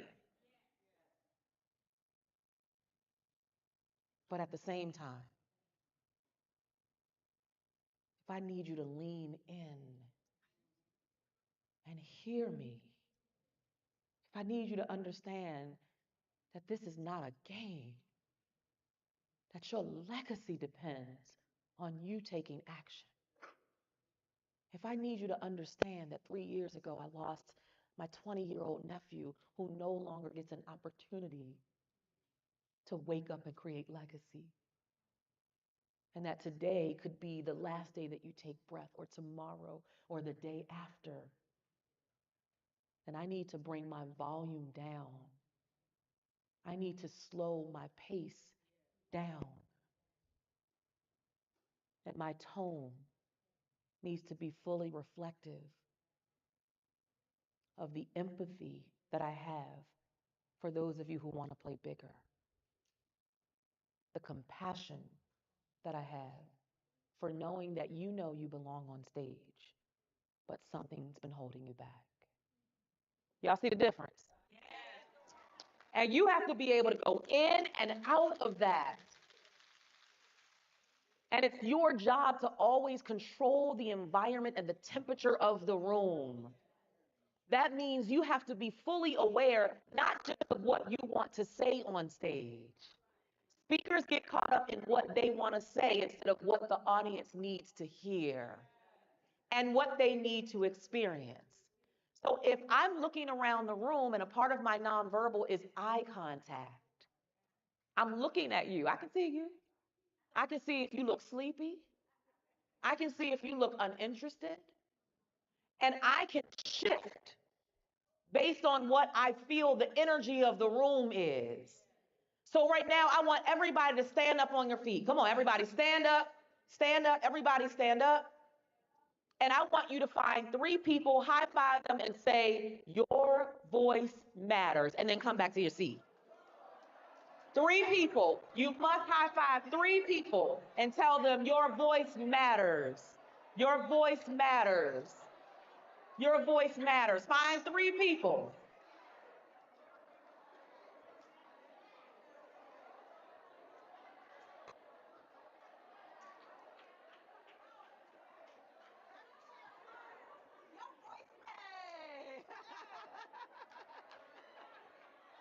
Your voice matters.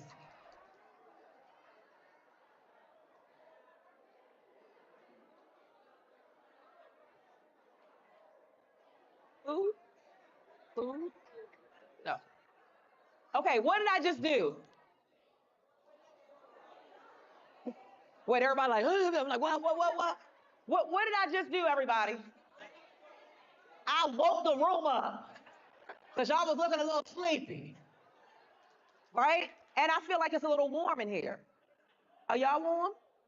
Well, I feel like it's warm, maybe because I'm on fire. Okay. I would do that in the middle of a keynote if I felt like the room was falling asleep. If I see too many people doing this, I'm like, something's not connecting. Now, let me also say this. I would not typically be sitting. I'm sitting because I know that I'm going to be talking to y'all for the next 3 days. So I'm like trying to preserve my feet and stay cute with the shoes on. Because if I stand up, these shoes not staying on. But I am observing of what's happening in the room. I can do that in the middle of a keynote to shake up and wake up my room. It is not their job to keep you energized. It is your job to keep the room energized. So if they've fallen asleep, doesn't mean you're boring, doesn't mean your information isn't valuable information, but something needs to be shifted in the room. So maybe they're a little sleepy from lunch, or maybe they're getting sleepy because they just flew in that day. Or maybe they're a little sleepy because it's getting a little later and they've been sitting for a while. So I get you up, stand up, go high five 3 people. You have to control the environment and the temperature of the room. So you can do that with your voice, the volume. You can wake people up. You can have them repeat something at you. Say money. Say it like you want some more. Say money. Say it like you really want a whole lot more. Say money. What'd I just do? Energy in the room. So you've got to pay attention to what's happening. That means you can't be so stuck into your own content. Oh, they're going to get these 25 notes. They're going to get these bullet points because you prepared. But true preparation is also making sure you're paying attention to what's happening in the space. The wow factor for any presentation involves these things. You should inform, you should educate, you should inspire, engage, impact, and influence when you're in front of a room. To inform is to notify or update people of something that's happening in that industry or the topic, the subject matter expertise that you're sharing. So I want to make sure I keep you up to date. To educate is to teach you something you don't already know. The hope is that you being here at SpeakerCon, you're going to walk away with something you haven't heard before. Something that was like, oh my God, I didn't realize that. Maybe it was the chart we just did with the percentages. So that might be new content for you. This is how you create an experience, not just a speech. Let me say this as well. I know we call it a speech, but it should really be a dialogue. What is involved in a dialogue? Hello, you talking to me, I'm talking to you, you talking back to me, we are conversing. That's where a lot of people are challenged because they just want to give you their bullet points. I don't want to just give you a bunch of bullet points. I want to engage with you. I want to interact. So I can have a call and repeat. I can have you to repeat a mantra at the beginning. There are a lot of ways that I can create it as a dialogue versus a speech. I want to go back and mention one other thing that I kind of omitted when I talked about body language. And I want you to tell me, and if somebody could come help me and move this closer to me so I can set the mic down because I want to demonstrate. We can let the men do it, Myra. It's enough men in the room. Myra, like, I got you, boo. Well, I got you. I always can count on Dr. Jones with the bonus. I think I said something right there. Thank you. Thank you so much. Okay, so you tell me what am I giving off from this body language? Okay, so I'm not gonna say anything.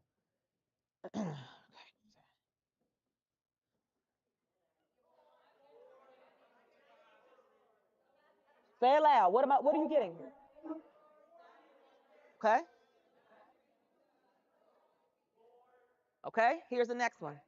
And this is imagine that you're speaking, but you're looking out into the audience. Distracted. No, you ain't on your phone taking no notes. You texting your boo thing. You doing something else, right? All right. Well, Lisa takes notes on her phones, but everybody else stop lying. Okay. Okay. Here's another one.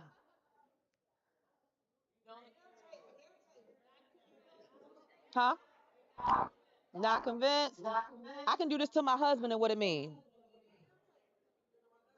You get on my nerve. I don't have to say a word. He knows. I can give my kids this look.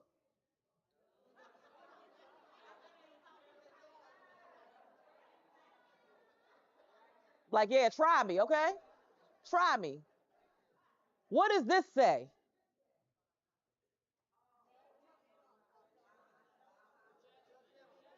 I'm judging you, or I'm telling you off, or you know you're not supposed to be doing that. I'm fussing you out. The point is, I can say a lot without saying anything. Body language matters. I can be open and welcoming, or I could walk right past you. Thank you, Erica. Erica said, pick up the mic, Dr. Cheryl. I can be open and welcoming, and you can feel that energy and from my body language, or I can be closed. If somebody is at the table and they're turned this way with their back to everybody, what does that say? I don't want to be bothered. Don't even come over here trying with that networking thing. I don't even feel like being bothered. I ain't here for that. So our body language speaks volumes without you ever saying a word. How you walk into the room speaks volumes. Are you walking in? Several people who came to the mic said, Dr. Cheryl, you're confident. Ask me, was I always confident? No. No. People ask me that all the time. Have you always been this confident? Hell to the nah. No. I ain't always been this confident. This is work. This has been a progress, right? Like, no, it didn't start like this. I was nervous. I was terrified, and you could probably see it and feel it in my body language when I first started. But I've become more confident by being in motion, by practicing the thing I say I want to do. Some of you, the challenge is you're practicing, but you're only practicing at home in front of the mirror. That is why I disrupt the marketplace and I open my stage for speakers to come and speak. It is not enough for me to teach you what to do. I've got to give you opportunities to do it. If I tell my kid, here's a driver's manual, it tells you everything you need to know to drive, but I never take them on the road, do they learn how to drive? If a heart surgeon who's practicing to become a heart surgeon gets all the information but never does heart surgery, do you want that person to be the person doing your heart surgery? Like, I don't want him. People are like, but I'm so passionate. I'm so passionate and I've read all the books. But you've never done heart surgery? Well, you're going to be the first. No. So a part of what we do at GSU, Global Speakers University, is giving you the opportunities to implement and practice what you've learned. That's why you saw the 8 speakers on stage, because you've got to do the work. And let me say this, you don't do the work one time. You don't do the work one time. If it's a heart surgeon, he can't get whatever the degree he needs to become a heart surgeon and never go back in the classroom ever again. What do they have to get? Continuing education credits or units. I was a legal secretary for 15 years. All of my attorneys that I supported, and some of them were rainmakers in the organization. They couldn't just stay a rainmaker and just say, oh, well, 30 years ago, I was a rainmaker. I'm still, no. They have to still keep up with their continuing education units and credits to stay relevant. So why you think you don't have to? As a speaker, you got to stay relevant. You've got to consistently invest in your education, in your training, in your learning, in your growth, in practicing what you've learned. Many of the things that you see me do now are things that I've just learned over the past 2 years. And I'm implementing them on stage. And sometimes I get off stage and I'm like, well, that didn't quite go the way I thought it was going to go. We won't do that in the next speech. But how do I know if I never get on stage and try it? I don't know what the reaction is going to be. If I have a great joke, okay, well, that I think is a great joke, that I want to include in a speech, how do I know if the joke is going to land if I don't include the joke in a real speech? In front of real people, not me saying the joke in front of the mirror. And I'm laughing at myself because I think it's so funny. And then you go into the room to do the keynote and you say the joke and ain't nobody laughing but you on stage. That's a bad feeling. And that's also why we encourage you as speakers, as part of GSU, is to always record every speech. I don't care if it's a 3-minute speech, 5-minute speech, 20-minute speech, or 50-minute speech. Record it and go back and watch yourself. That's how you get better. I still go back and watch myself. Like, Cheryl, how are you not showing up confident? What about your body language or your gestures, your facial gestures, facial expressions, your posture, your movement? What about it lacks confidence? Because we can easily pick out what our strengths are. Oh, girl, you did that, girl.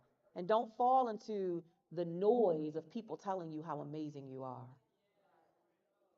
You want someone who is a qualified, what did the sister say? Professional, to be able to give you real feedback. Because let me just share a secret, it doesn't take a whole lot for the audience. Because if they came into the door helpless and hopeless, then if you get on the stage and you give them some energy, they're going to feel, oh my God, that was so good. But feeling good is not transformation. So you've got to make sure that you tap into adequate sources to give you proper feedback. Stand ovation is great, but that doesn't grow me. When I'm in a room, I'm looking for who's the expert that's in the room that is 40 steps ahead of me and is going to give me real feedback on my speech. That's what I want, because that's how I'm going to get better, right? It doesn't help me just to have people clap. That's great. That's beautiful. That made me feel good in the moment, but it didn't grow me. The growth comes from watching what I've done, assessing it, looking at it, and then finding someone who is 40 steps ahead of my journey to also look at it, assess it, and give external, qualified, professional expert feedback. And you notice I didn't say critique, I said feedback, because it's just about making you better. And I want to keep being better, and you should want to keep being better. Back in the day when I first started speaking, I would always watch my videos, and I used to do this thing with my eyes, and I would bat my eyes 152 times during a speech. I didn't even know I was batting my eyes that much. And you know what it was? Nerves. So my nerves didn't come out in a tremble in my voice. Have you ever heard somebody who has a tremble in their voice? You know they're nervous? It didn't come out in how I stood on the stage or made, had mastery of the platform. It came out batting my eyes. How did I know? Only because I recorded myself and went back and looked at the videos. Not one video, because I might have been like, well, that was just that day. You know how we do. Well, that was just a bad day. Girl, not all 24 videos was a bad day. No, that's that. You might need to work on that. And my husband and I would have a good old time cracking up laughing at how much I batted my eyes. So how do I now not bat my eyes? Because I became aware of the nervous energy that I was exuding, and I started working on it. It's the only way you become better. Even now, I have to be very cognizant of what I do with my eyes. It's no longer batting, but how many of you ever do this? So, what happened? Whoa, I can catch myself doing that too much. Girl, what's up in the sky? What we need to be looking at? Everybody like this. What's she looking at? What's up there? It's a bird. It's a plane. But I only can get better at it by acknowledging that I'm doing it and looking at, even when I go on the news, I go back and watch the news segment. What did I do well? What displays of nervous energy did I display? Was I confident? Was I articulate? Was my posture good? Did I look like I was an expert? Because I want to grow to new levels. This level is good, thank you, God. But this ain't it. I'm not done. I feel like I'm just getting started.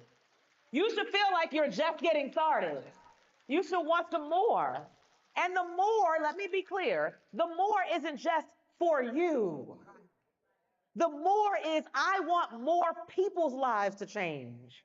I want more impact. I want to create a bigger legacy. I want to touch millions of lives.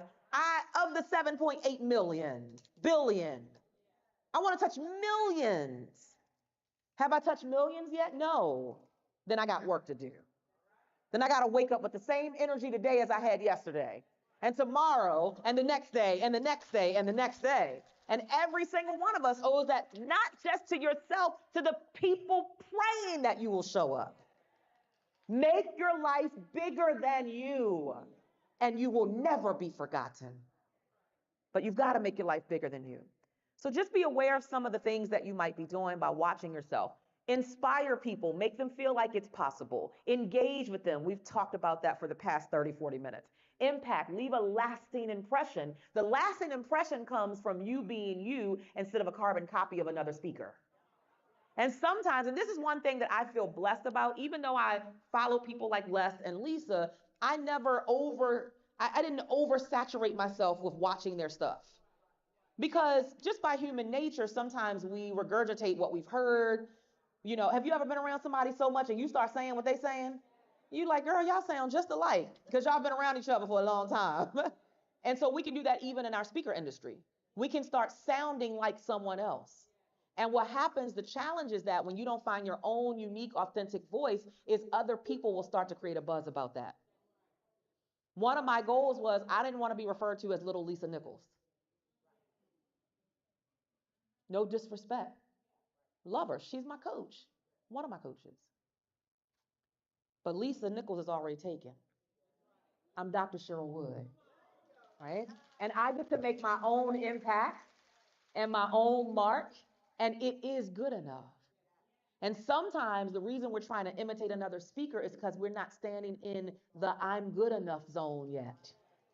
I'm good enough not to have to imitate another speaker, not to have to talk like him or her, walk like him or her, laugh like him or her. You don't even sound like you.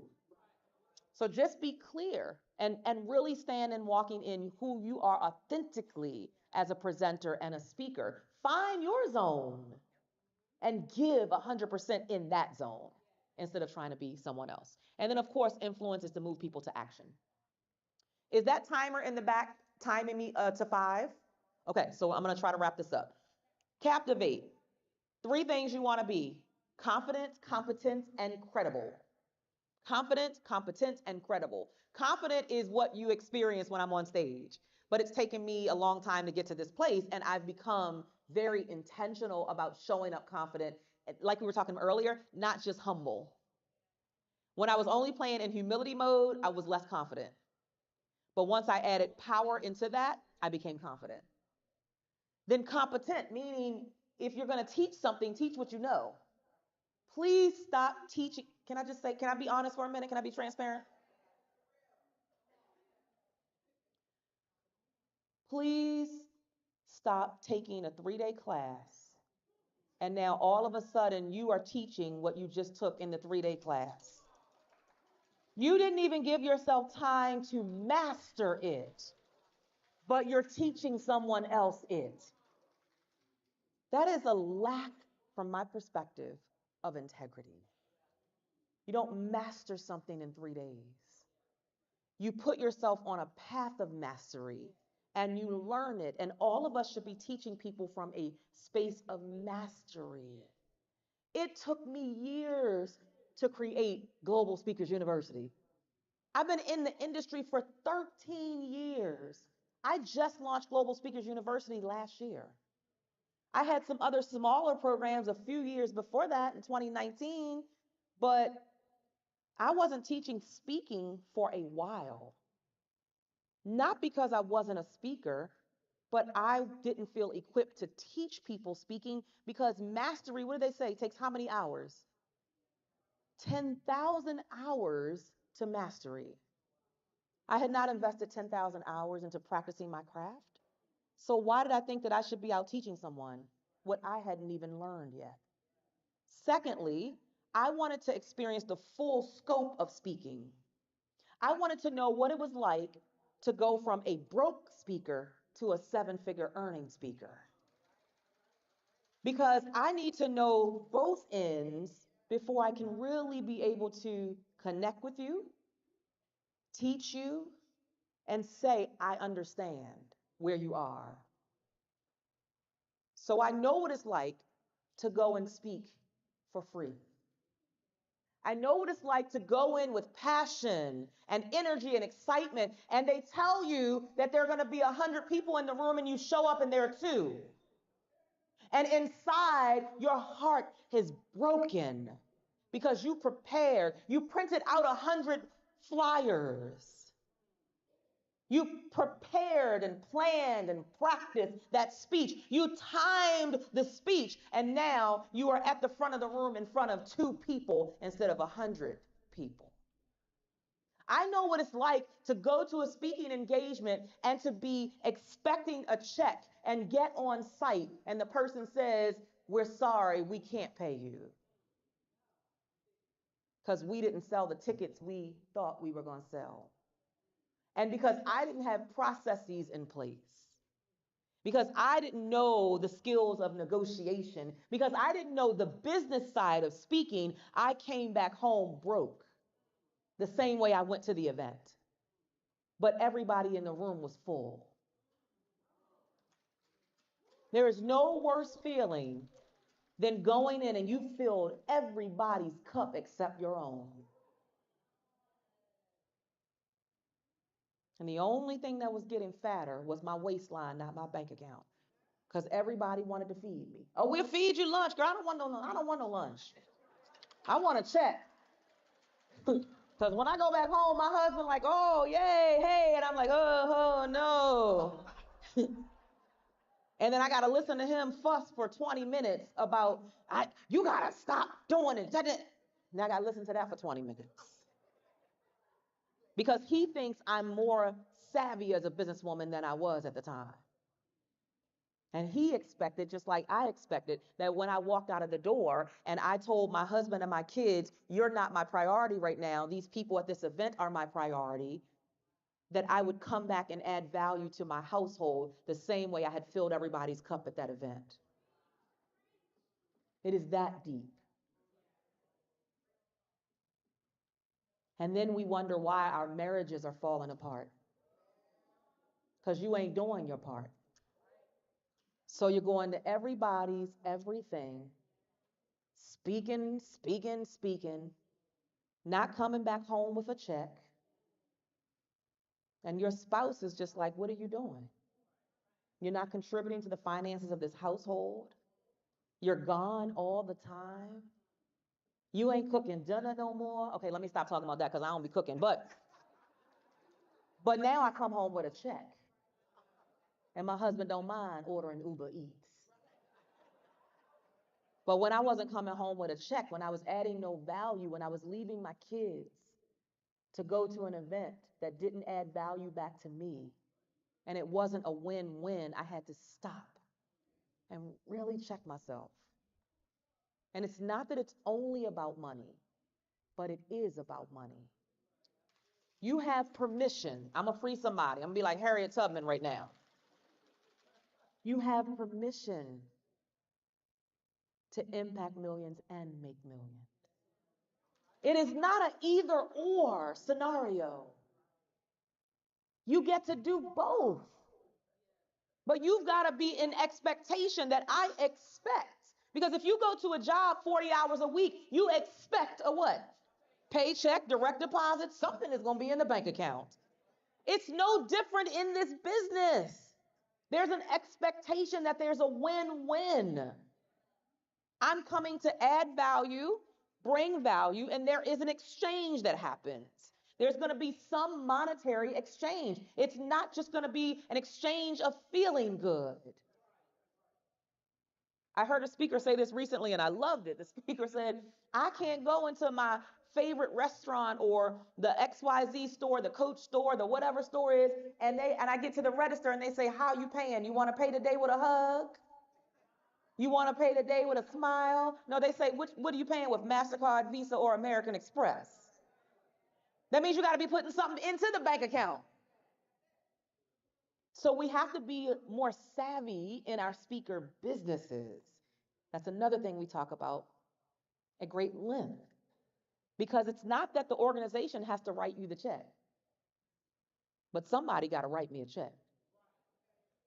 And what you learn is the techniques of how do I convert the people in the room to be the persons who write the check, even if the organization can't write me the check.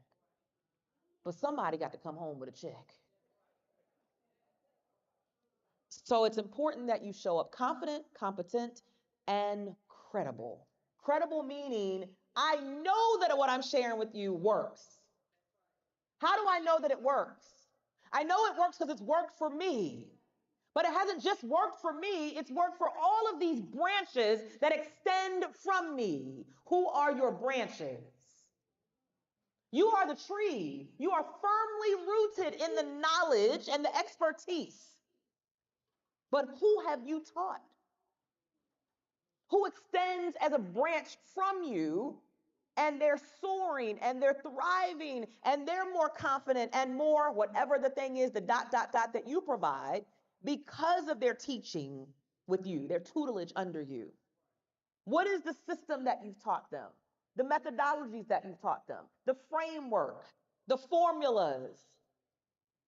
People want formulas, frameworks, methodologies that are repeatable. So you can't just be like, well, I'm great just because I'm just great. If you don't know what makes you great and what has made you successful to the point that you are right now, I dare you to backtrack into your steps that made you great. And whatever the steps are, because most of us don't take time to identify how did I really get here? I'm a 6-figure earner, or I'm a 7-figure earner, or I'm an 8-figure earner, or I walked away from my corporate job and now I'm doing this full time. But what did I really do to get here? Other than, oh, I prayed to God. Well, I'm hoping you're doing that anyway, every day anyway. So outside of the realm of just prayer, because faith without works is, so you can have faith and you can have prayer and you can still be broke. You can have faith and prayer and still not be making the massive impact that your voice is meant to make in the world. You got to do some work with it. So if you don't have a system to be able to share with people how you got to where you are, it's time to create it. Backtrack. What did I do? How did I get here? What did I implement? What was the next step? And start thinking through what that process looks like, and then look at it on paper and ask, now, how do I turn this into a system or a formula or process that other people can repeat so that they can get not your results, but some level of your results? Why can't I promise you my results? Yeah, because I don't know that you're going to work as hard as I did. I don't know that you're going to get up early at 4 or 5 in the morning like I did and stay up until midnight. I don't know that you're going to go to as many events and network as I did. I don't know that you're willing to get on a plane and fly here, there, and everywhere to have your voice heard even when you weren't getting a check. So I don't know that you're going to put in what I put in. So I can't guarantee you're going to get my results, but I can guarantee you that if you follow this formula, you will get a level of these results. It's almost like when you do a weight loss program. Anybody ever been? I done done them all. A weight loss program. And what do they tell you? Results vary based on each person. There's no guarantee that I'm going to lose what you lost in the same amount of time that you lost it. It's based on what I put in. Based on what I put in. So you got to have these three. Pay attention to how you captivate with what I call your hooks when you're speaking. That includes your magnetic speech title. That includes your own repeatable quotes and what we call sound bites. So let's talk about the magnetic speech title. Sometimes as speakers, we get fancy and we have these cute, clever titles, but nobody don't know what you're going to be talking about but you. And see, that doesn't serve you well when you're trying to emerge as a speaker, because most times when you're emerging as a speaker, you're not the keynoter. You're going to do a lot more breakout sessions than you are keynoting when you first get started. That means you've got to break through the noise of everybody else who's doing a breakout session. That means your description in the little magazine or booklet they give you or the workbook, it has to be fire. And it has to speak to the people that you want to be in that room. Have you all ever been in a breakout session, and workout or workshop, and You see people get up and walk out of the workshop. Why do you think they get up and walk out of the workshop? The title wasn't reflective of what you were actually teaching. So your goal was to make it cute and clever to get more people in the room, but you're going to actually lose more people. Tell me what you're going to teach me in the title. And then we can work on the overview and make sure that's equally as juicy, but the title is everything. If I want to talk about weight loss, my session is going to be titled, How to Lose 50 Pounds in 50 Days. No, that's not realistic, Dr. Shannon, I know. But would that grab your attention if you're someone who wants to lose weight? Yeah. So what is going to grab their attention, get right to the point, but also be clear? Number two, your own repeatable quotes. So sometimes what I see speakers do is they will quote other speakers all throughout their speech. And I'm like, that's great.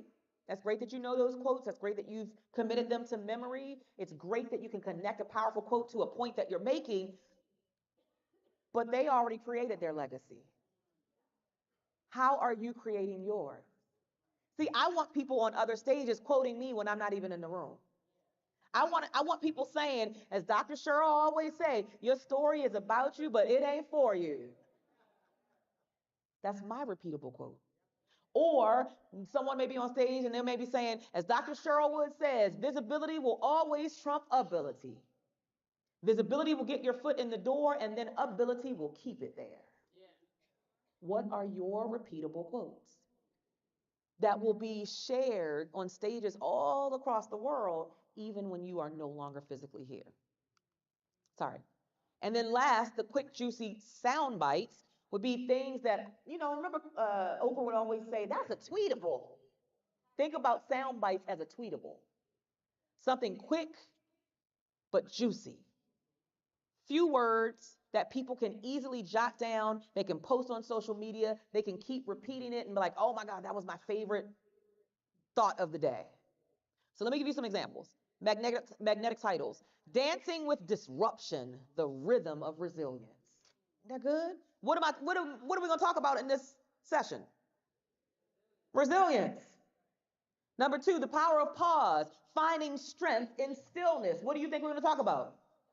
It's probably stillness, self-care, slowing down, unlocking the unseen, secrets of the successful mind. What are we going to talk about? Mindset. So it's still a juicy title. It's magnetic, but it tells you what we're going to talk about. You're not guessing. Here's some sound bites. I could be on a stage. I shared two of them. The top one, and I might be, and the sound bites are really good if you're going to be on a panel because you don't have the mic for the whole time. So when it does get to you, you got to make it memorable. So I might be in a room full of entrepreneurs and they might ask a question. I'll be like, well, one of the main reasons why entrepreneurs are failing is because they still fishing in the local pond instead of fishing in the global ocean. And y'all didn't say, ooh, but most audiences be like, oh, repeat that, right? So I want things where people, it's quick, it's juicy, it's easy for them to repeat, and it's original. Create your own original quotes and sound bites. I'm going to pause right here because I'm going to skip this part. I'll come back to this. I want to talk about connection really quickly. This was a part of what we talked about earlier is your vocal variety, which there are 5 elements to it. And I want to touch on that because we talked about it just a few minutes ago. Volume, tone, pitch, pace, and pauses is all wrapped up into your vocal variety. So the loudness or softness of your voice matters. Your inflection. What was the sound of the tone that you used? And sometimes this is really critical. Sometimes what we have to work on is not having a judgmental tone when we really should have an empathetic tone.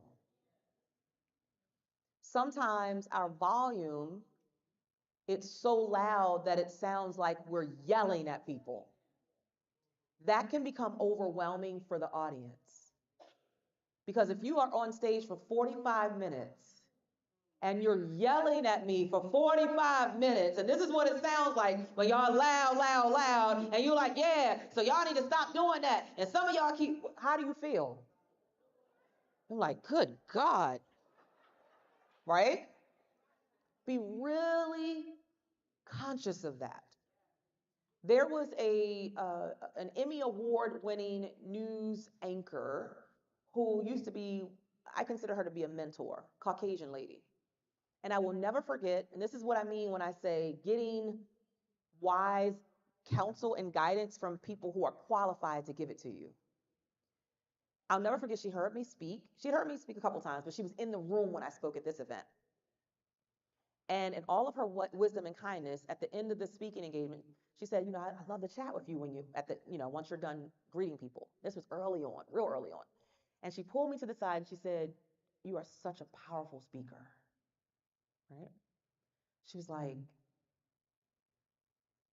there are speakers who can not have quite as much power as you but have bigger gestures, but your voice is so powerful, you've got to be cautious of your gestures.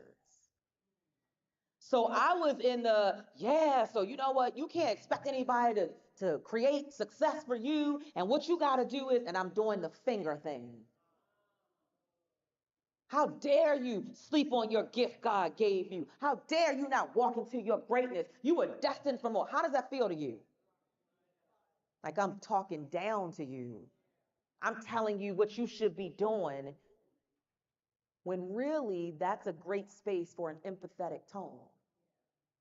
That's a great space for me instead to say, every single one of you has greatness in you.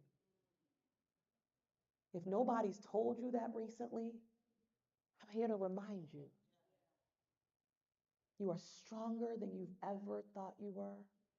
You are more resilient than you're giving yourself credit. You have more work to do than what you've already done in the world. There are people waiting on you, praying that you will have the courage to get out of your own way and show up so they can get out of their own way. The only question is, when will you believe it? Believe it enough to step fully into it. Believe it enough to take action on it. Because knowledge is power, and knowledge executed is your superpower. I just want you to play in your superpower. How does that feel? Does that feel different than so you're supposed to be doing something better. You're supposed to be out in the world. Isn't it a different feel? It creates a different energy. It creates a deeper connection. And so that news anchor said, I challenge you to pull back on this and really be aware of your hand gestures if you're going to talk powerfully as you do. And if you're going to do the hand gestures, still have them as controlled hand gestures that are welcoming and open, but make sure that you lower your volume and your tone to match that. So this is mastery that we're talking about. I didn't wake up yesterday as a masterful communicator and public speaker. This is 13 years in the making. But what I have been intentional about is getting better every single day, every month, every year. I don't want to look like what I looked like last year. And you shouldn't want to either. So your pitch matters, the frequency of your sound, your pace, and your pauses. All of those things matter. Many speakers are afraid of pausing. So a lot of speakers who can talk real, real fast, and they can talk loud, and they can get you energized, and they're like, they're real excited. I'm like, oh, yes, yes, yes. And the audience is like, yes, yes. But there are few speakers who are okay with just letting silence fall over the room. You are enough. Les Brown says it beautifully. You are a masterpiece because you are a piece of the master. Let that just resonate in your spirit for a moment.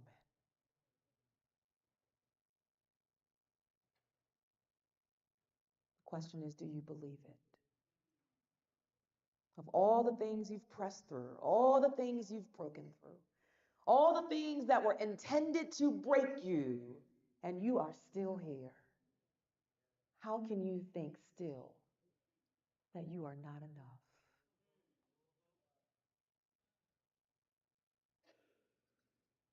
I can't answer the question for you. Can't answer it.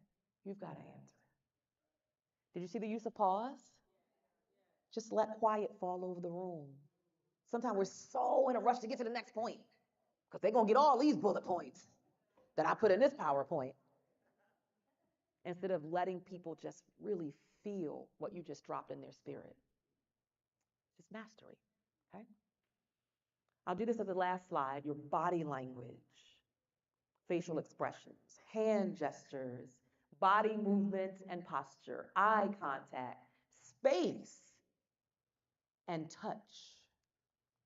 So I'm actually going to come down, but not with these shoes on. Is that okay if I take my shoes off? Y'all okay? Okay. So this is my Dr. Jonas, y'all. Y'all can't have him. Thank you, Dr. Jonas. So I could be, and now imagine I have shoes on when I'm doing this, giving a real speech. And I come down off the stage if I so choose. Now, sometimes you got to know what's allowed in the room. Because if an organization just paid me 30 grand to come and do a keynote and they asked me to stay on stage, where y'all think I'm staying? On stage. Oh, yeah. I'll touch y'all after the event, right? But I'm staying on stage. So when you're getting paid to deliver something and you have gone through the conversations about what the expectations are, honor them. Do what you said you were going to do.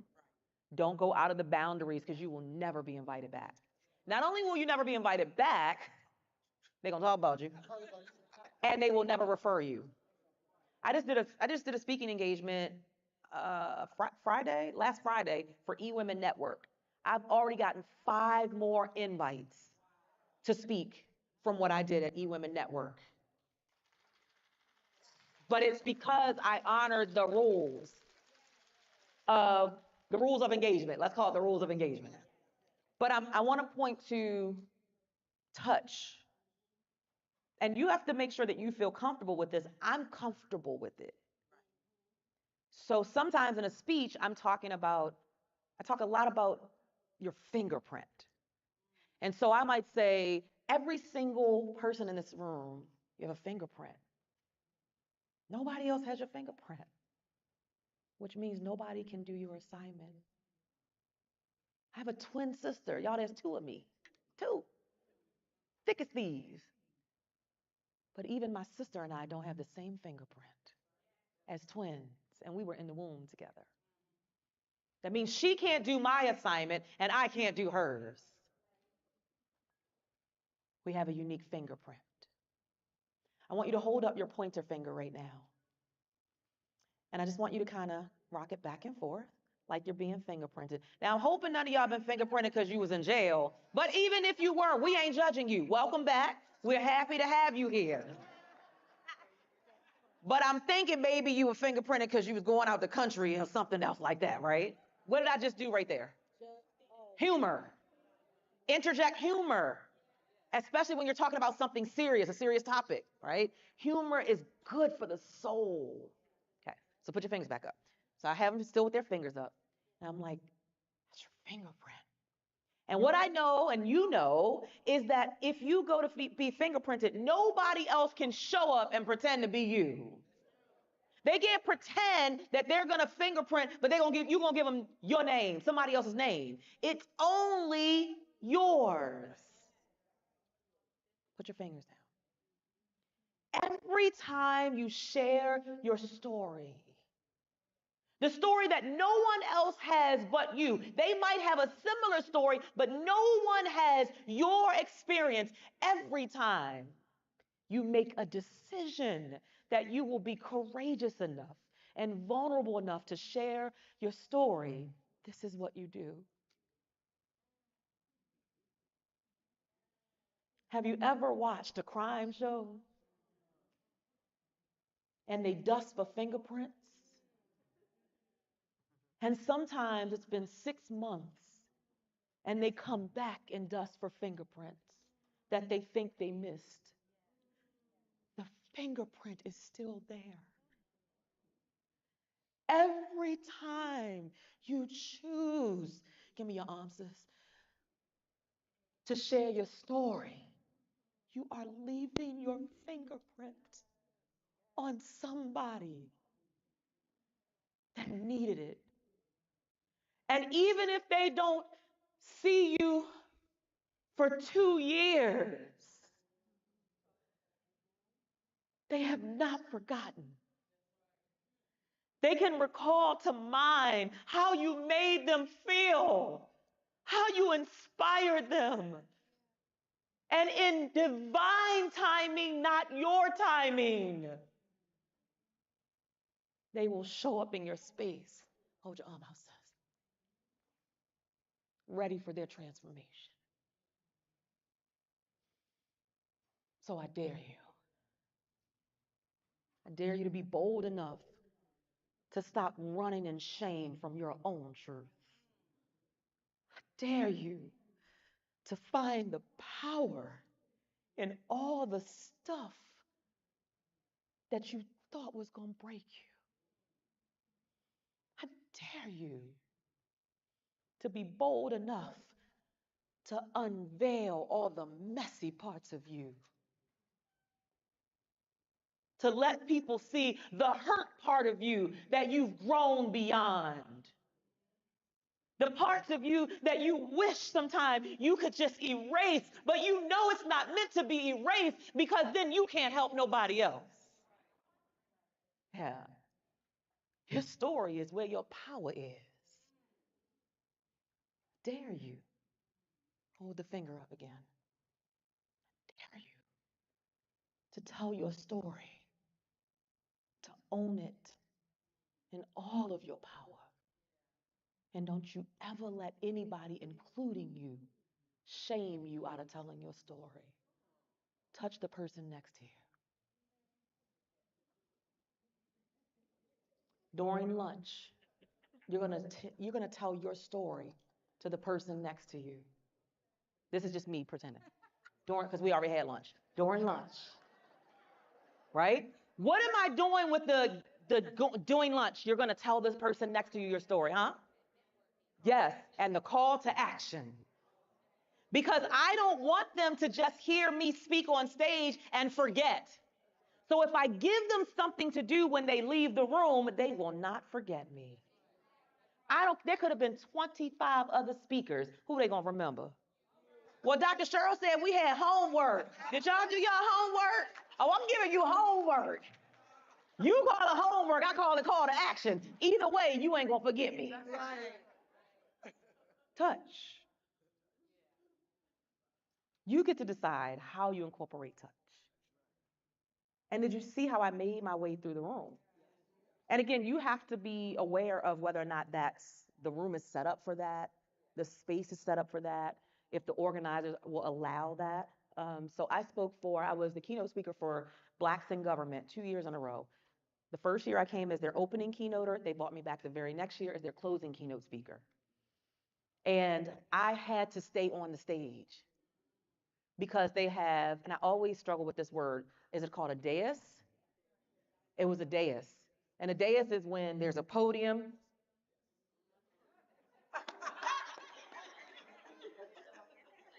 The podium in the middle, and there's a table on both sides. And they're broadcasting it, so I had to stay at the podium. So how do I show gestures and things, and there's a podium? Now you've got to be intentional with your hand movements and your eyes and your facial, all that.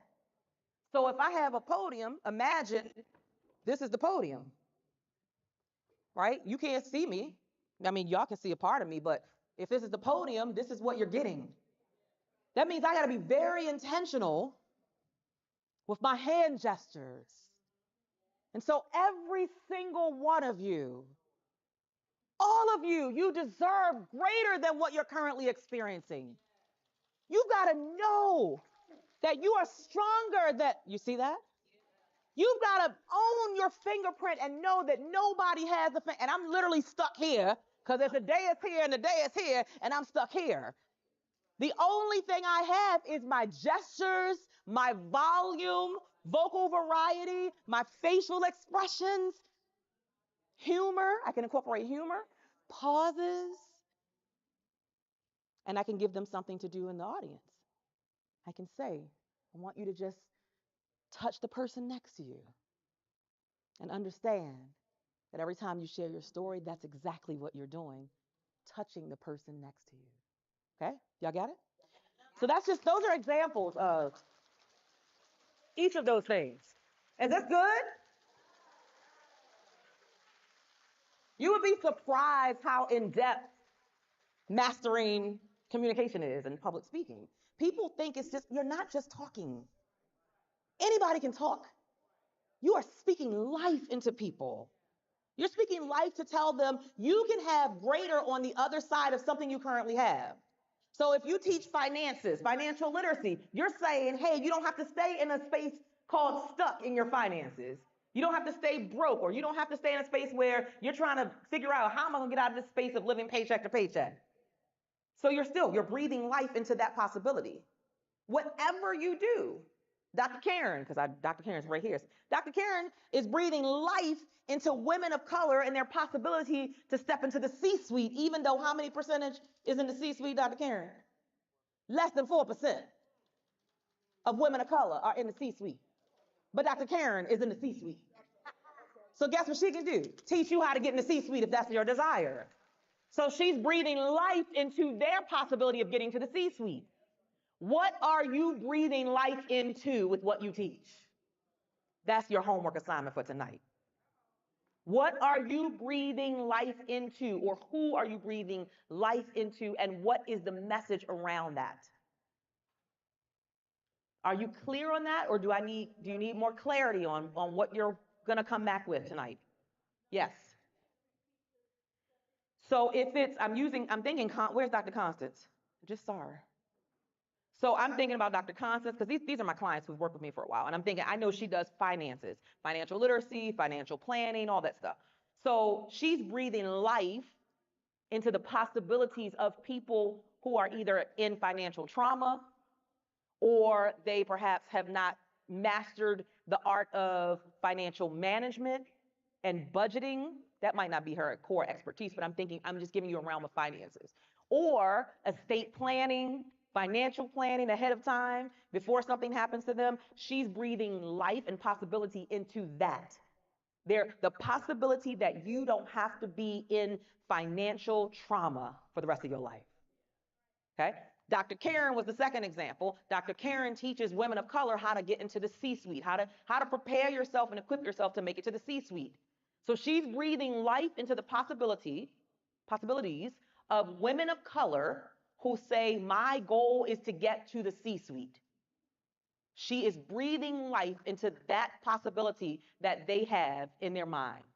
Like, man, if I could just, one day I would just love to. You got to know what that is of your clients and the people that you want to target. I would just have, I know for my clients, they're just like, man, I just want to be on stage. I know I got a story to share. I know I got a message. I know I'm supposed to be speaking into people's lives and their possibilities. I can see myself. Some of you are in the room right now and you can visualize yourself on stage. I'm breathing life into the possibilities of those individuals so that you don't just get the stage, you dominate the stage when you get it. All right? So I could give somebody else give me what they do. What do you do? We'll give maybe one more. Anybody? Yes? Emotional intelligence training. And who are you primarily targeting? C-suite.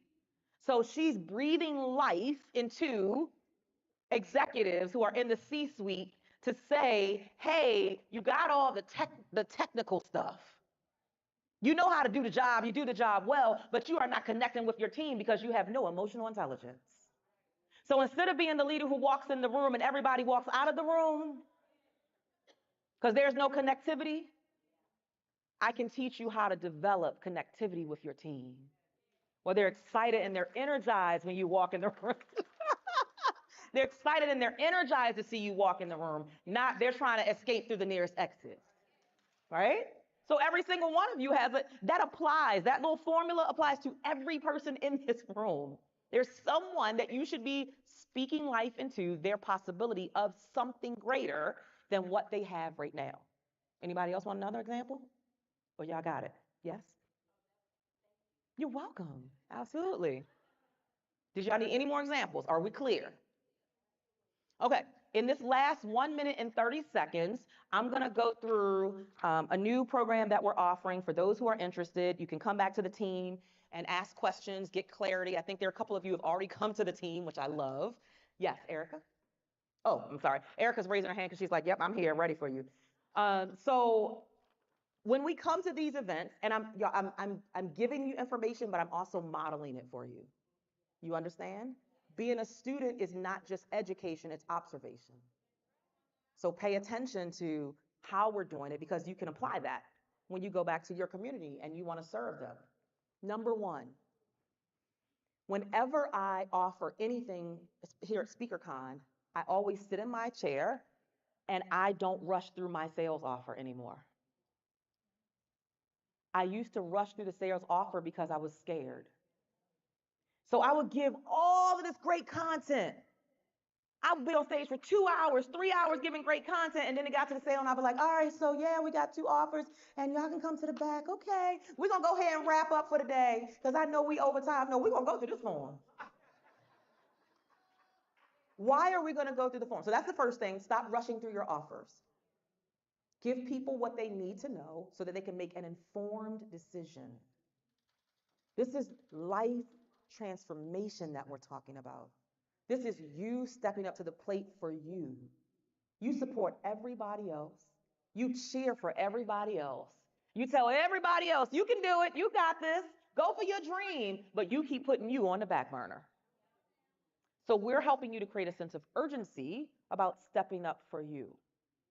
All right, that's number one, is making sure that you're not rushing through.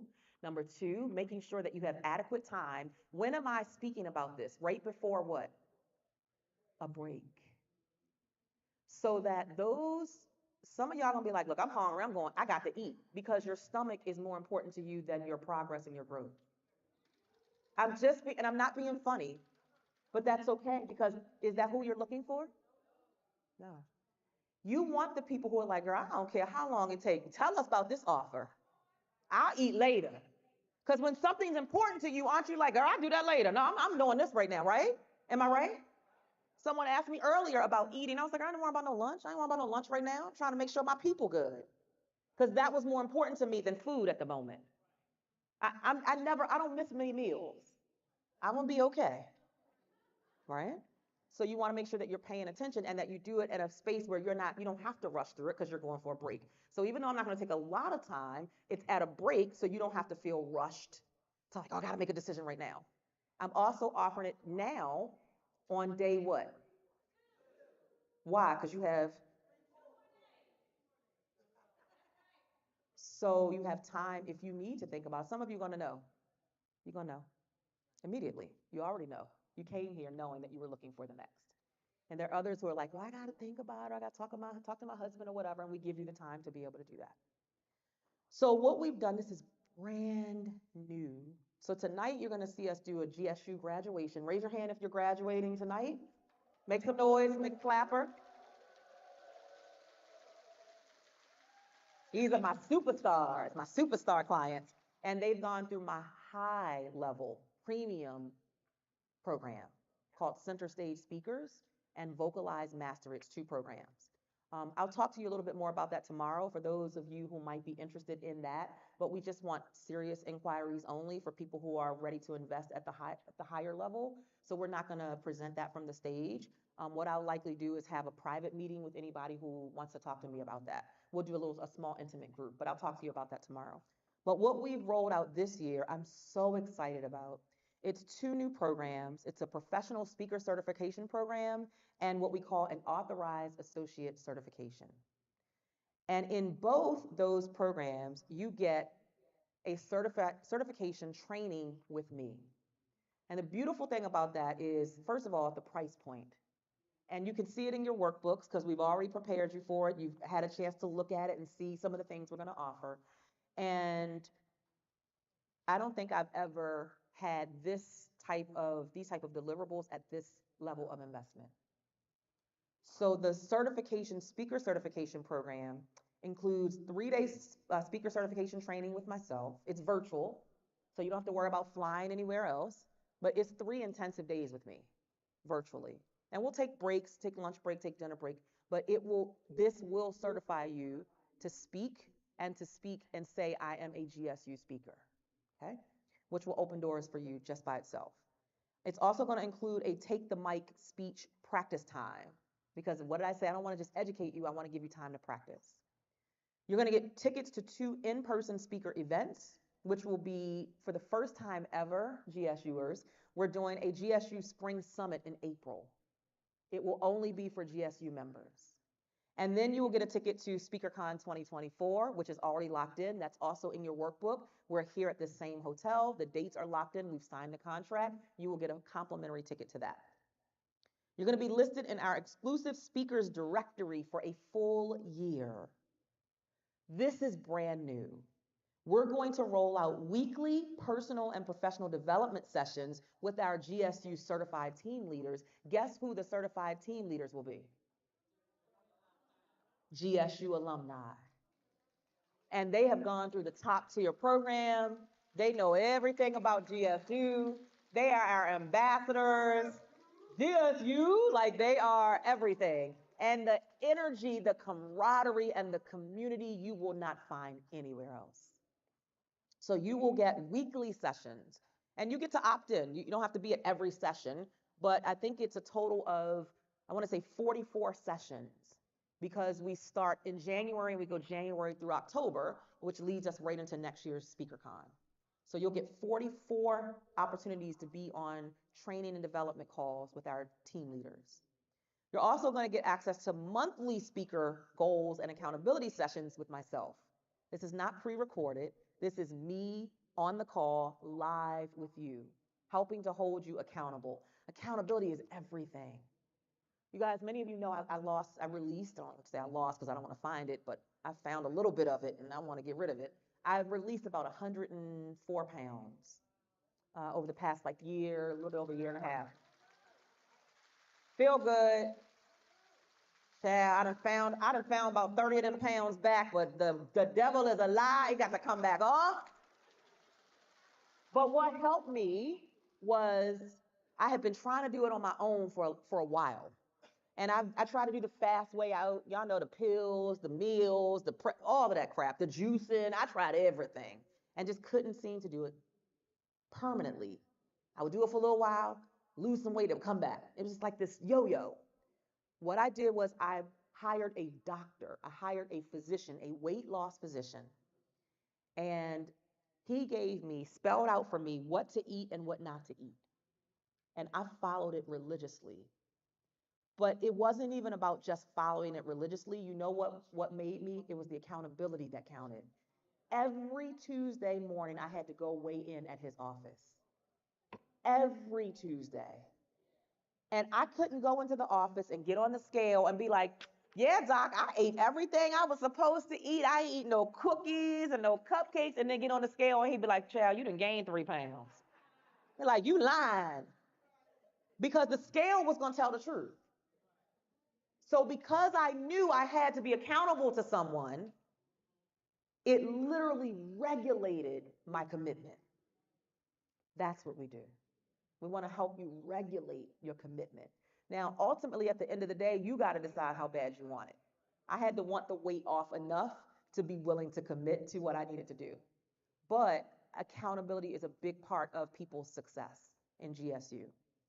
You're also going to get access to our GSU online speakers community, exclusive participation in, this is so juicy, this is my favorite part, in what we call the GSU Revenue Infusion Program. What that means is, think of it almost like a MLM without the yucky MLM stuff. No hierarchy, no you got to get people under you. If you refer anybody to GSU, you will get 50% of everything that you refer people to. So if you bring someone in and you just tell them, and you don't have to go out and be the ambassador of the year, none of that. But if you happen to be in your business and your business is about branding or your business is about marketing or your business is about finances and you know your people need help speaking and you say you need to go to Dr. Cheryl Woods GSU program and they come in and they sign up for the $3,000 certification program, guess how much you get? $1,500. I consider that us creating our own economy for us. This don't happen. People don't share, number one, people don't share their stages and people sure don't share their revenue. So this has been on my mind and heart probably for 3 years. And I just didn't feel ready yet.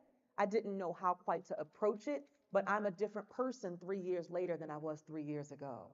And it's time. And so any person that you send, you will get 50% of.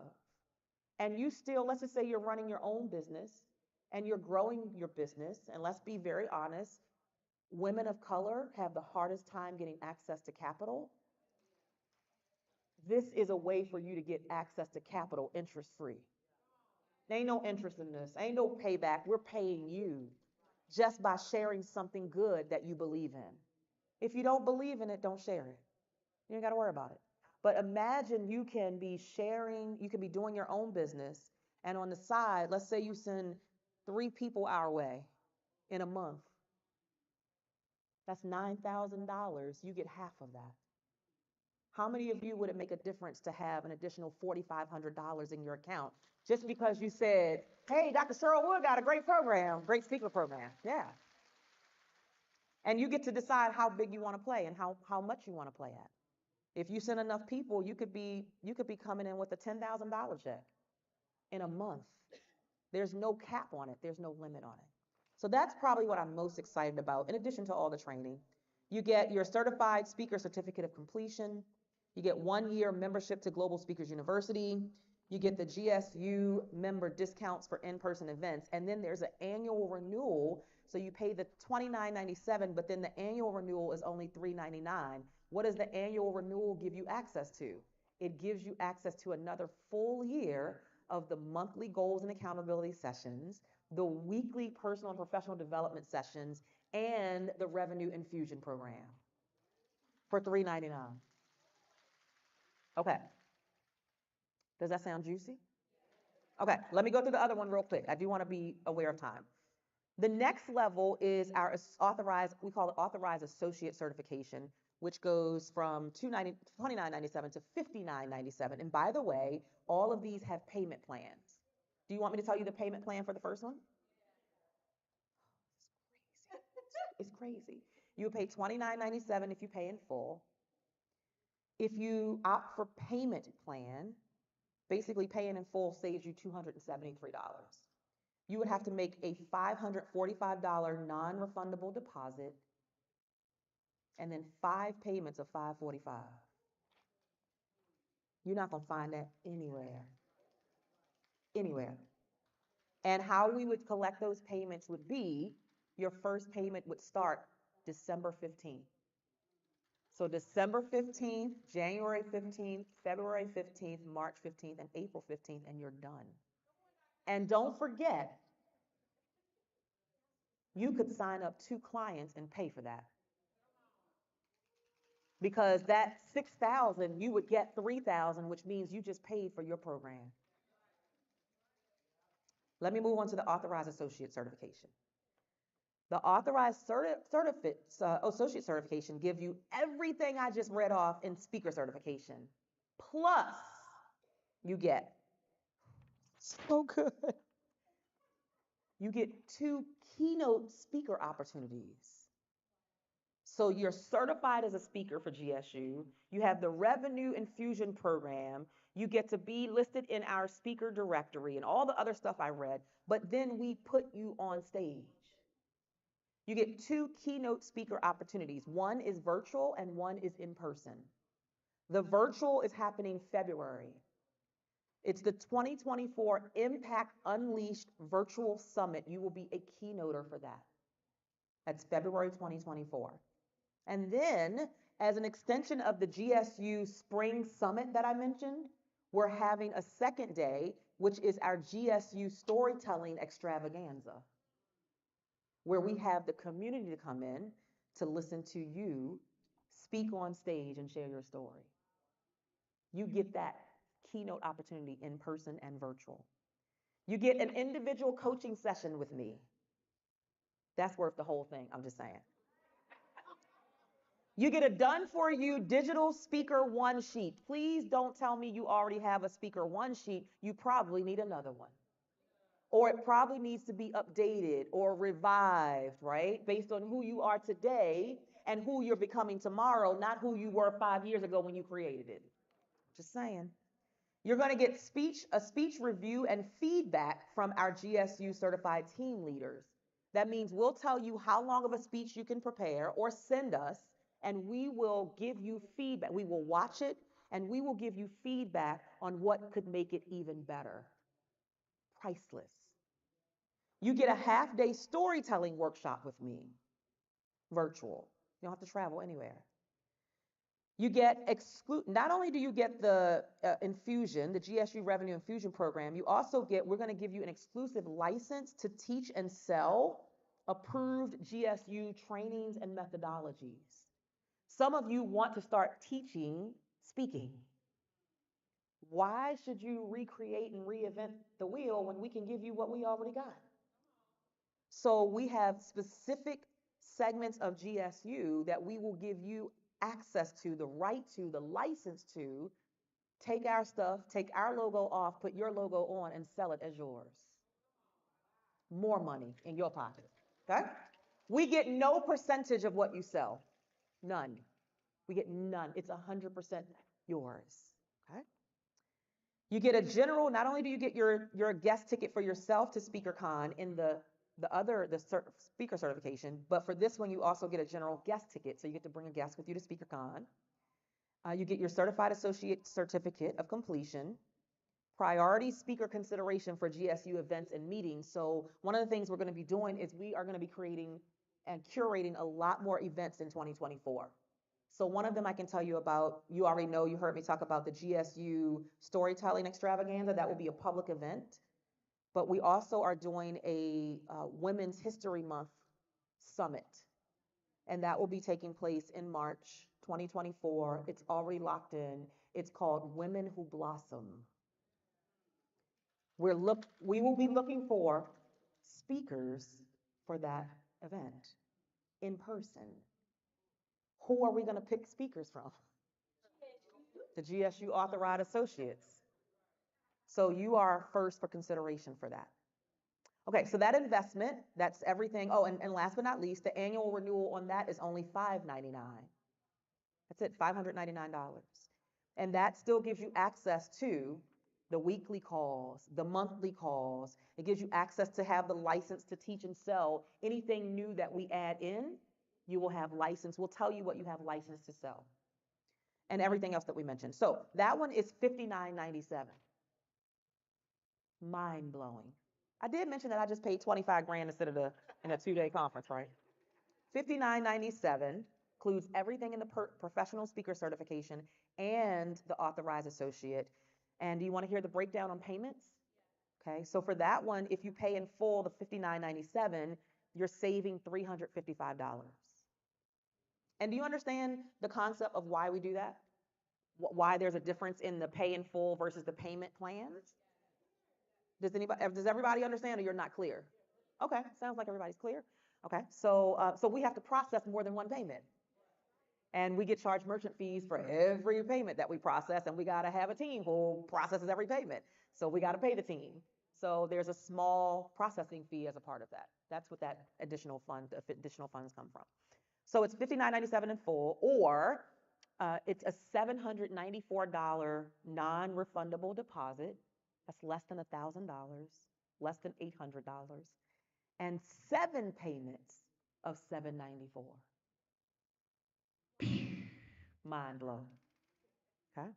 We really have made it economically possible for anyone who really has a sense of urgency.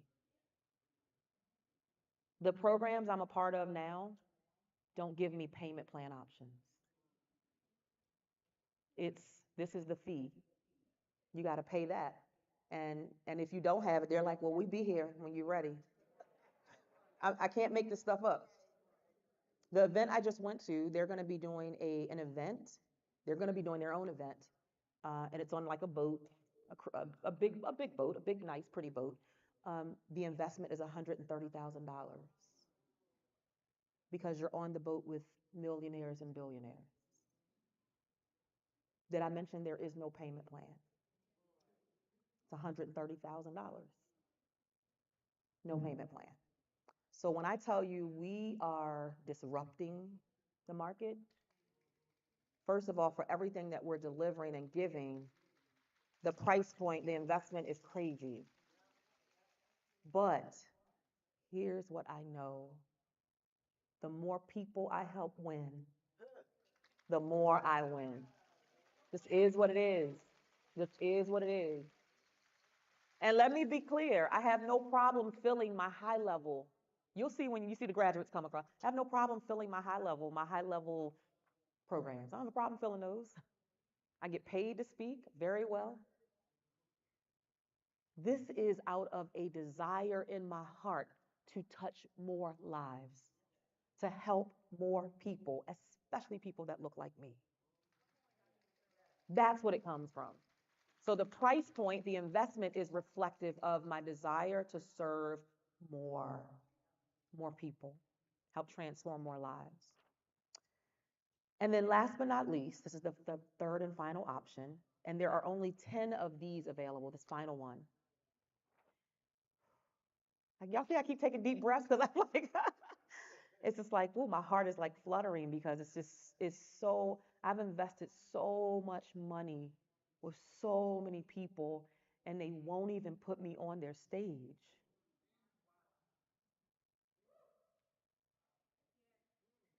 My husband will tell you that the conversations, the tears he has seen me shed behind the scenes. You see the strong woman, and I'm strong. Don't get it twisted. Baltimore. But there are things that hurt me too. And at some point you're like, but I'm your student. Like I want, and I'm always repping for you and repping your name and saying your name and da-da-da-da. And sometimes people really are intimidated by your light.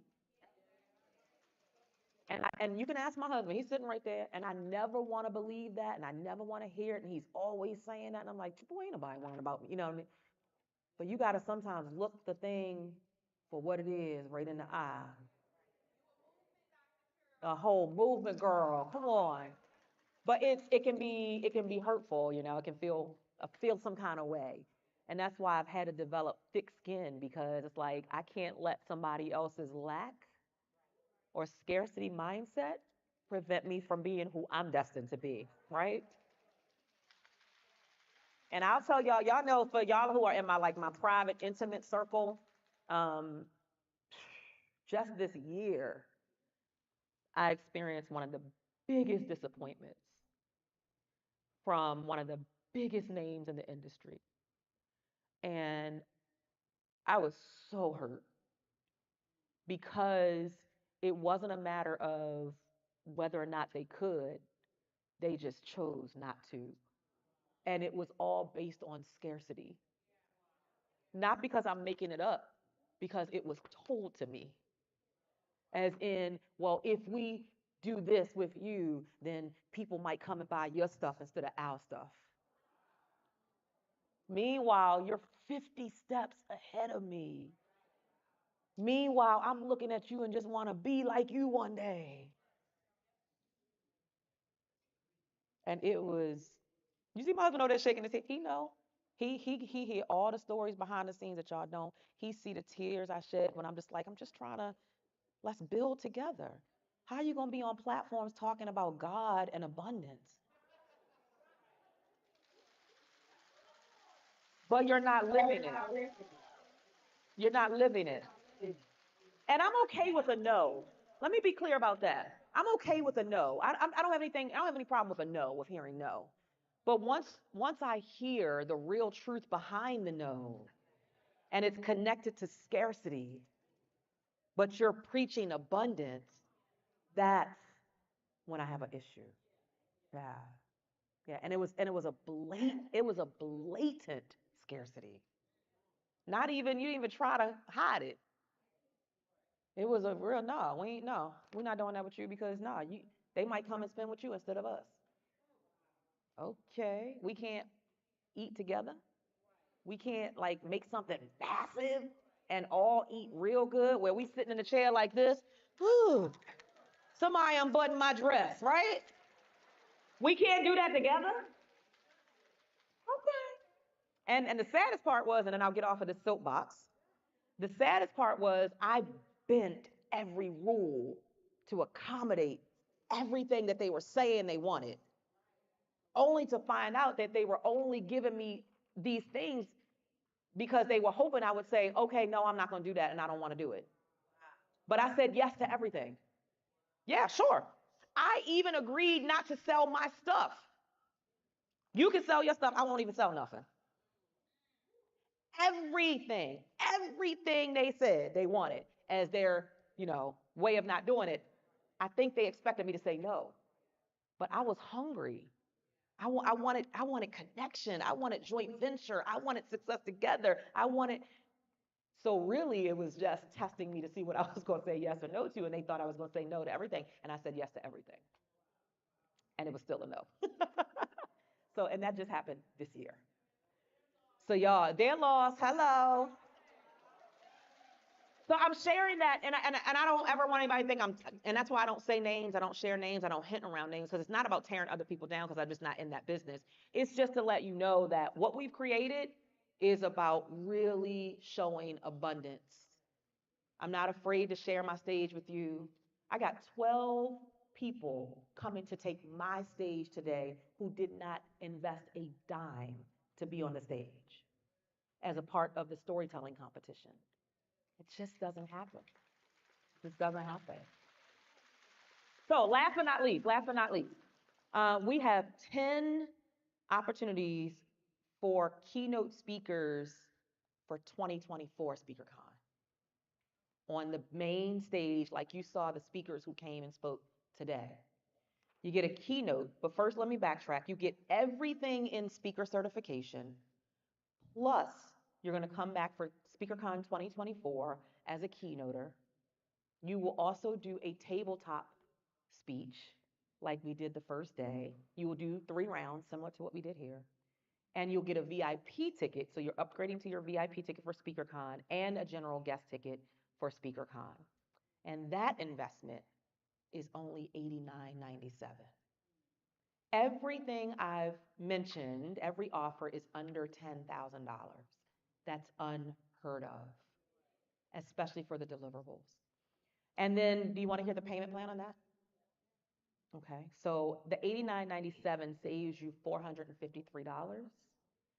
You can be on a payment plan, which would be a $945 non-refundable deposit. We kept every deposit and payment under $1,000. I know the GSU people like, well, dang, why I ain't get in on that? Because their payments was not $945. They're like, Lord, no. And most of them either just made their last payment or about to make, they got one more payment. They're like, thank you, Jesus. We made it through. So a $945 non-refundable deposit. And then 9 payments. You see how we stretched it out? So that we would give you the time to pay for it and so that we could keep it under a certain amount. We didn't want any of the payments to be over $1,000. And so that one would be 9 payments. And all of them, each 3 of the 3 categories, the first payment starts December 15th. You'd make a deposit to lock in your spot. It is a non-refundable deposit. You can make that while you're here at SpeakerCon. And then the next payment would not start until December 15th. Okay? Are there any questions? Yes. And then I'll come over.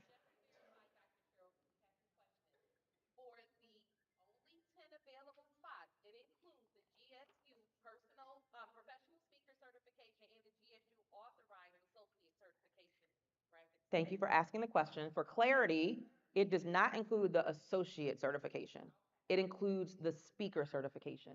So it includes the $29.97, everything that comes with that, plus your keynoting here for SpeakerCon, your tabletopping, doing the tabletop presentation for SpeakerCon, your ticket gets upgraded to a VIP, and you get a guest ticket for SpeakerCon.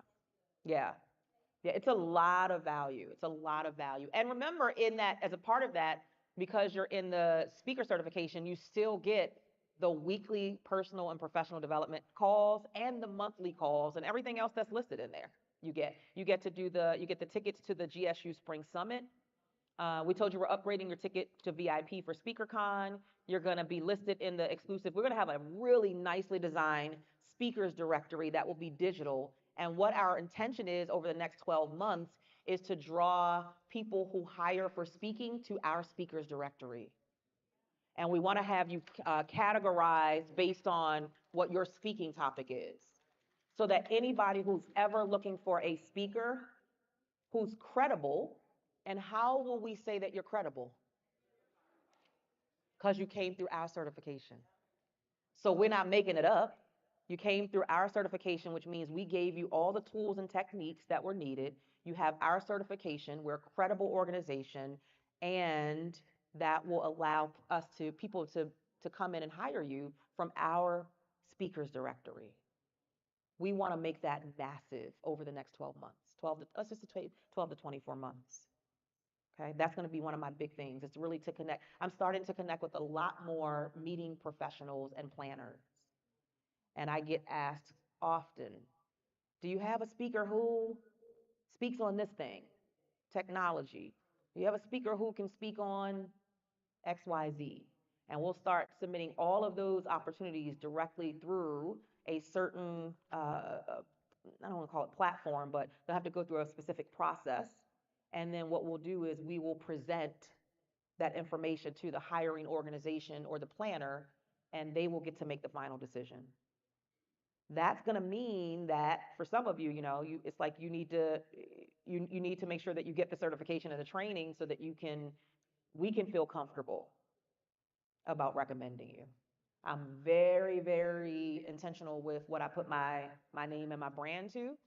And that's why we're taking you through the certification. We're adding that as a part of that. Somebody else had a question over here. Was it Stavetta or somebody? Okay, she got the answer. Any other questions? Any other questions? Yes.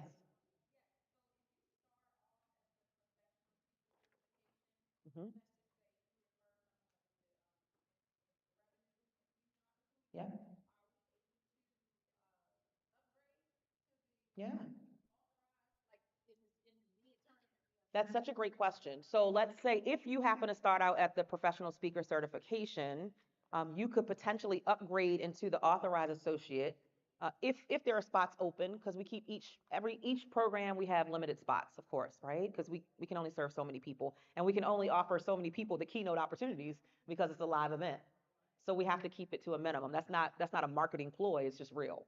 And so what we do is we'll give you, we would give you a time frame of when you would have to be able to upgrade, because we want to make sure that you get all of the deliverables, and we don't want to be like, oh, we've already done this thing, so now you missed that. Now, if for some reason you came in and you upgraded, and let's say you missed something like, the only thing I can even imagine you missing is maybe the half-day storytelling workshop. Well, we'll send you the replay for that. So you won't get the live call, but you'll get the replay, which means you still get the content. Yeah. Any other questions? I can't, but y'all must not be hungry. Y'all just sitting here listening.